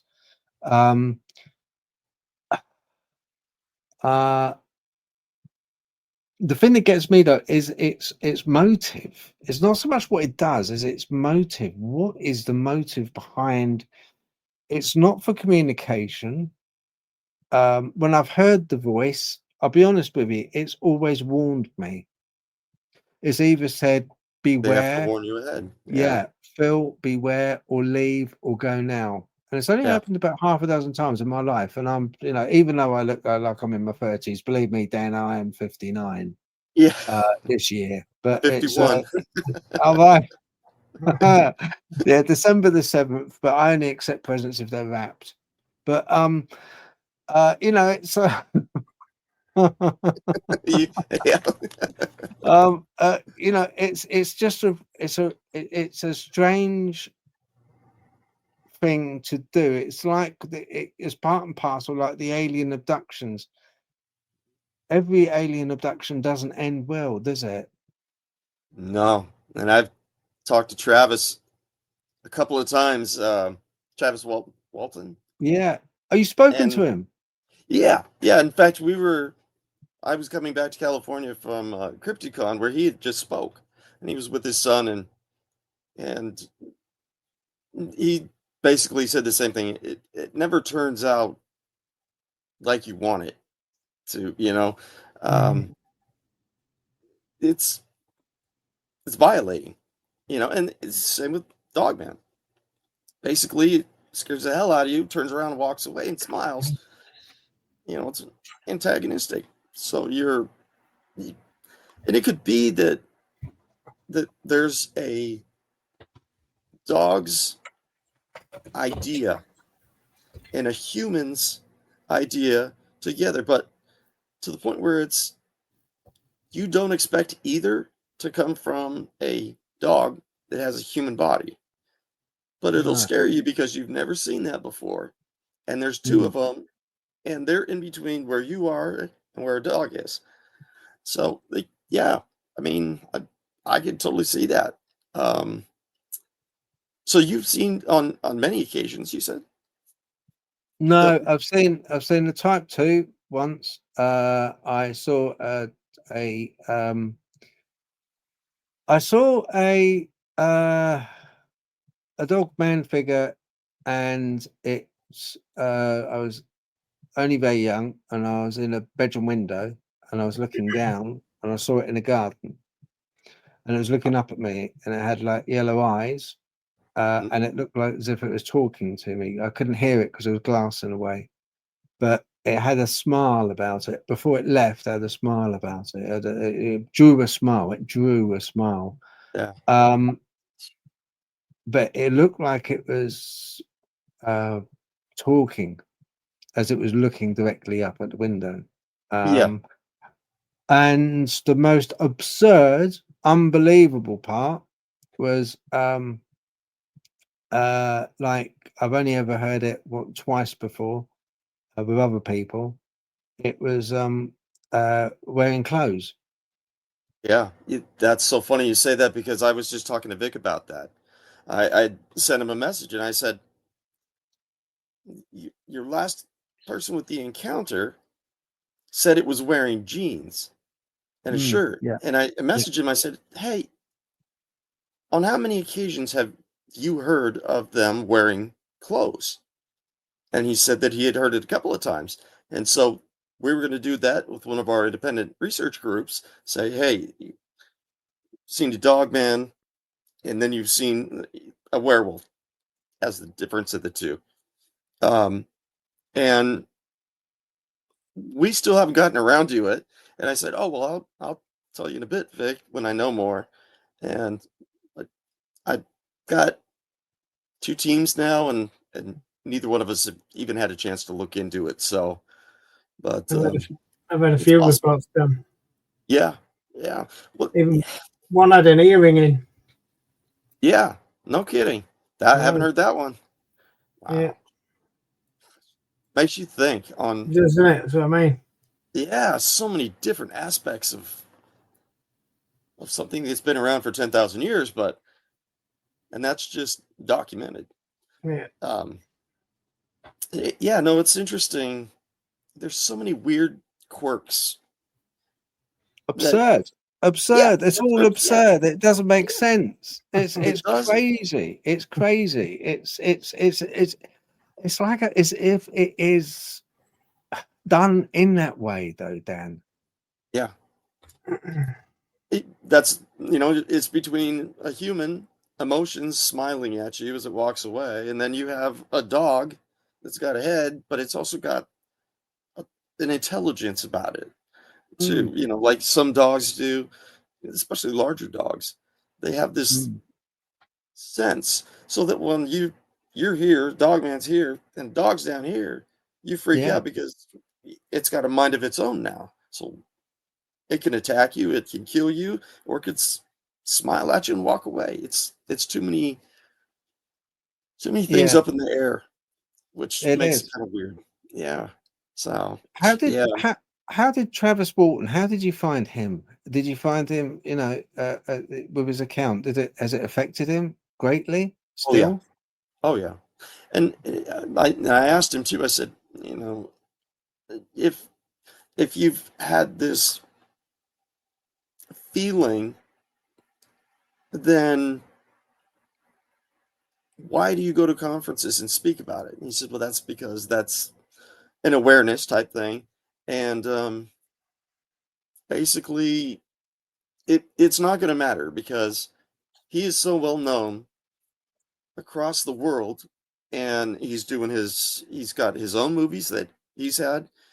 It was something in the sun, something like that. I can't remember what it was, but a movie that he had done. He's had another movie done about him. Um, I don't think one way or another it's going to affect him. As I imagine with PTSD, it would. But I mean, worldwide, people saying, on different continents saying this guy was abducted and went through the whole gamut. Um, is it's kind of it was weird because his son was there too. So, but people knew who he was because 10, 15 people came up to him and said, hey, can we have an autograph and a picture? And I'm like, how did they know who this guy is? And oh yeah, we love the movie and this and that, and we've talked here and this. He's one of the most famous abducted people, Oh ever. yeah, yeah, yeah. He is. Yeah, no, he is. I'd love to talk to him. I'd love to Yeah. talk to him. Yeah, As he's, I mean, he was so down to earth too. So it's yeah, kind of interesting. But he's a regular guy, just had this one twist in his life. So it mm. depends, but he seems like a pretty good guy.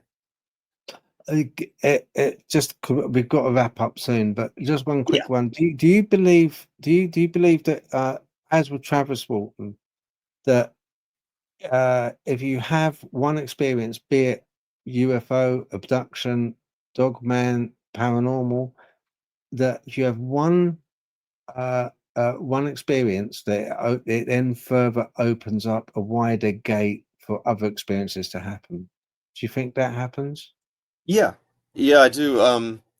In fact, one of the things they talk about is if you see a Sasquatch, in the next coming days, you're going to see more and more and more.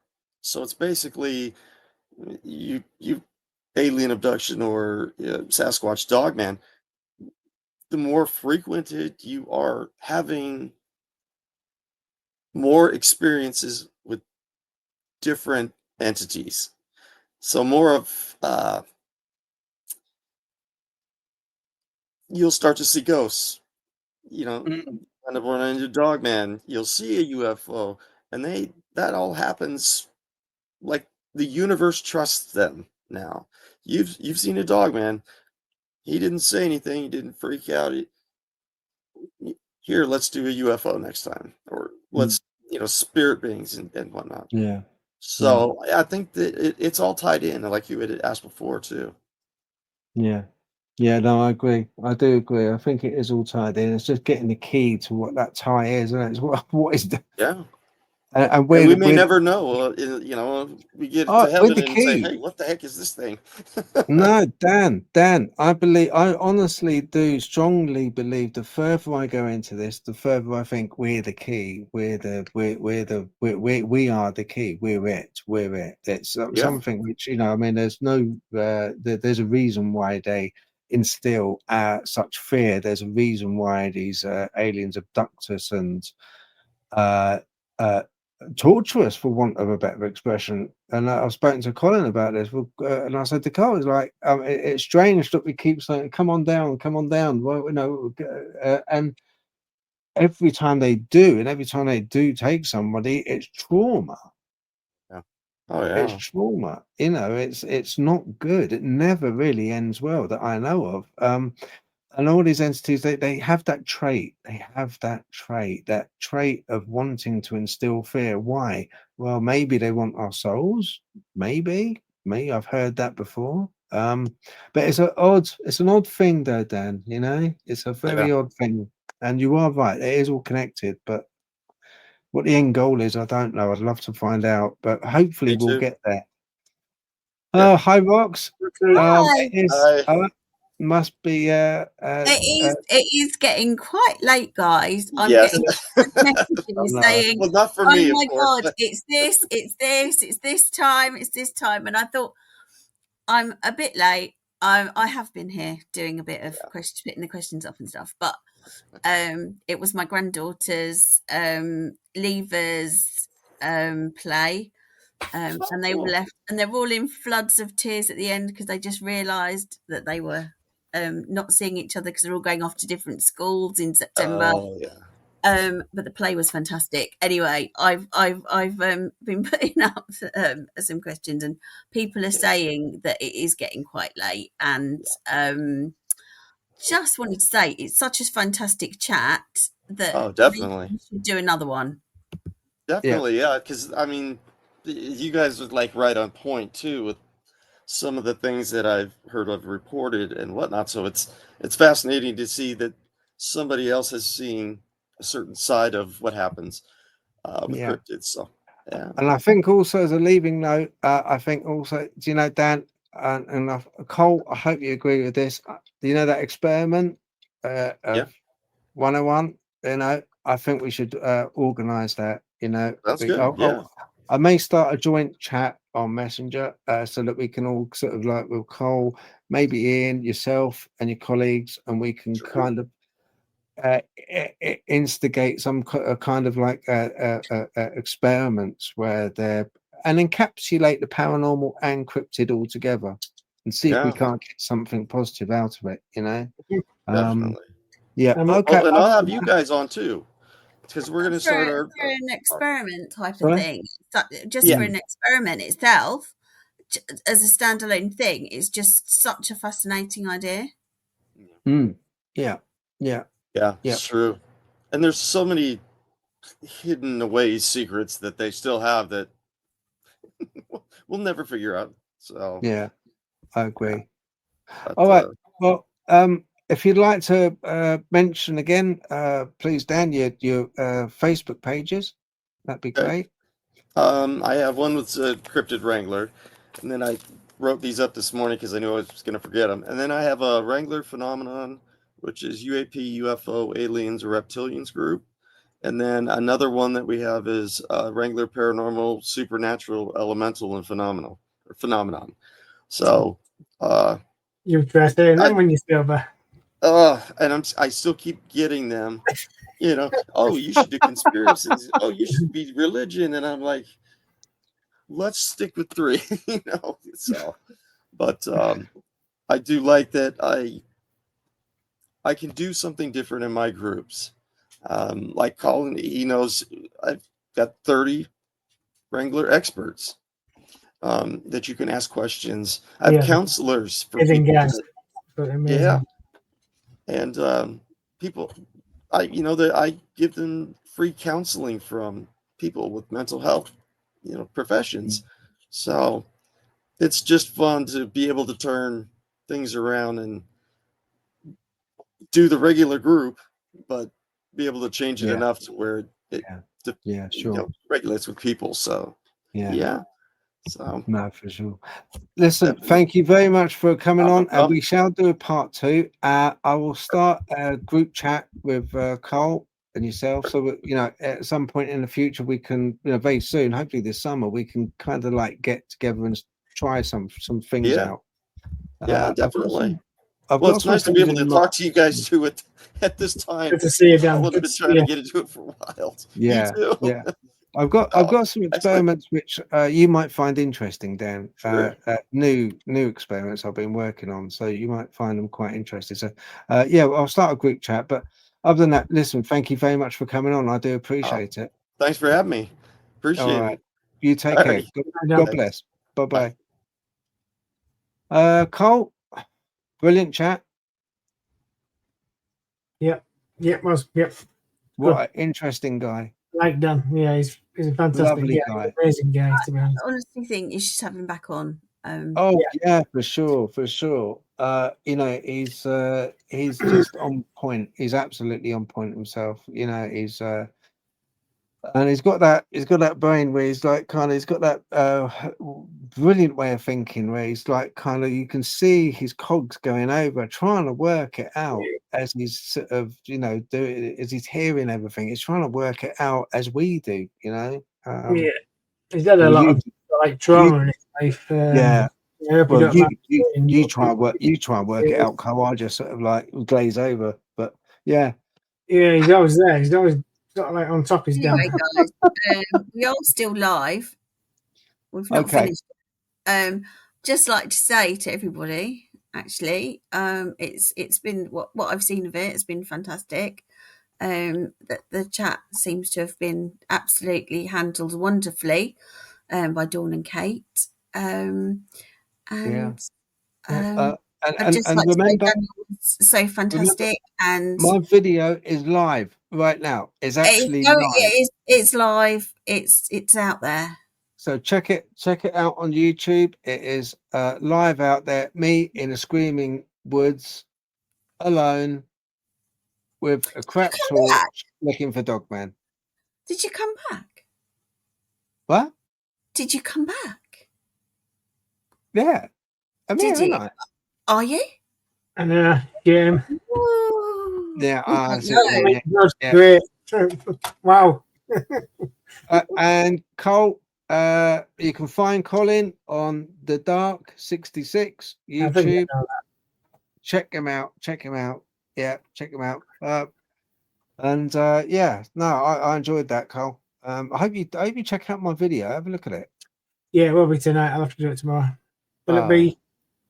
I'm absolutely whacked. Honest. If I go to all the trouble that I am going out there in the woods thinking Cole will love this, he'll be an eager beaver watching this. And I might. And the hours of it. But I might tune in and watch a bit. All right, no worries, but it might send you off to sleep. You never know. Be very careful with the phone though, because you find when you fall asleep, it just could go. I've done that, a few times. Yeah.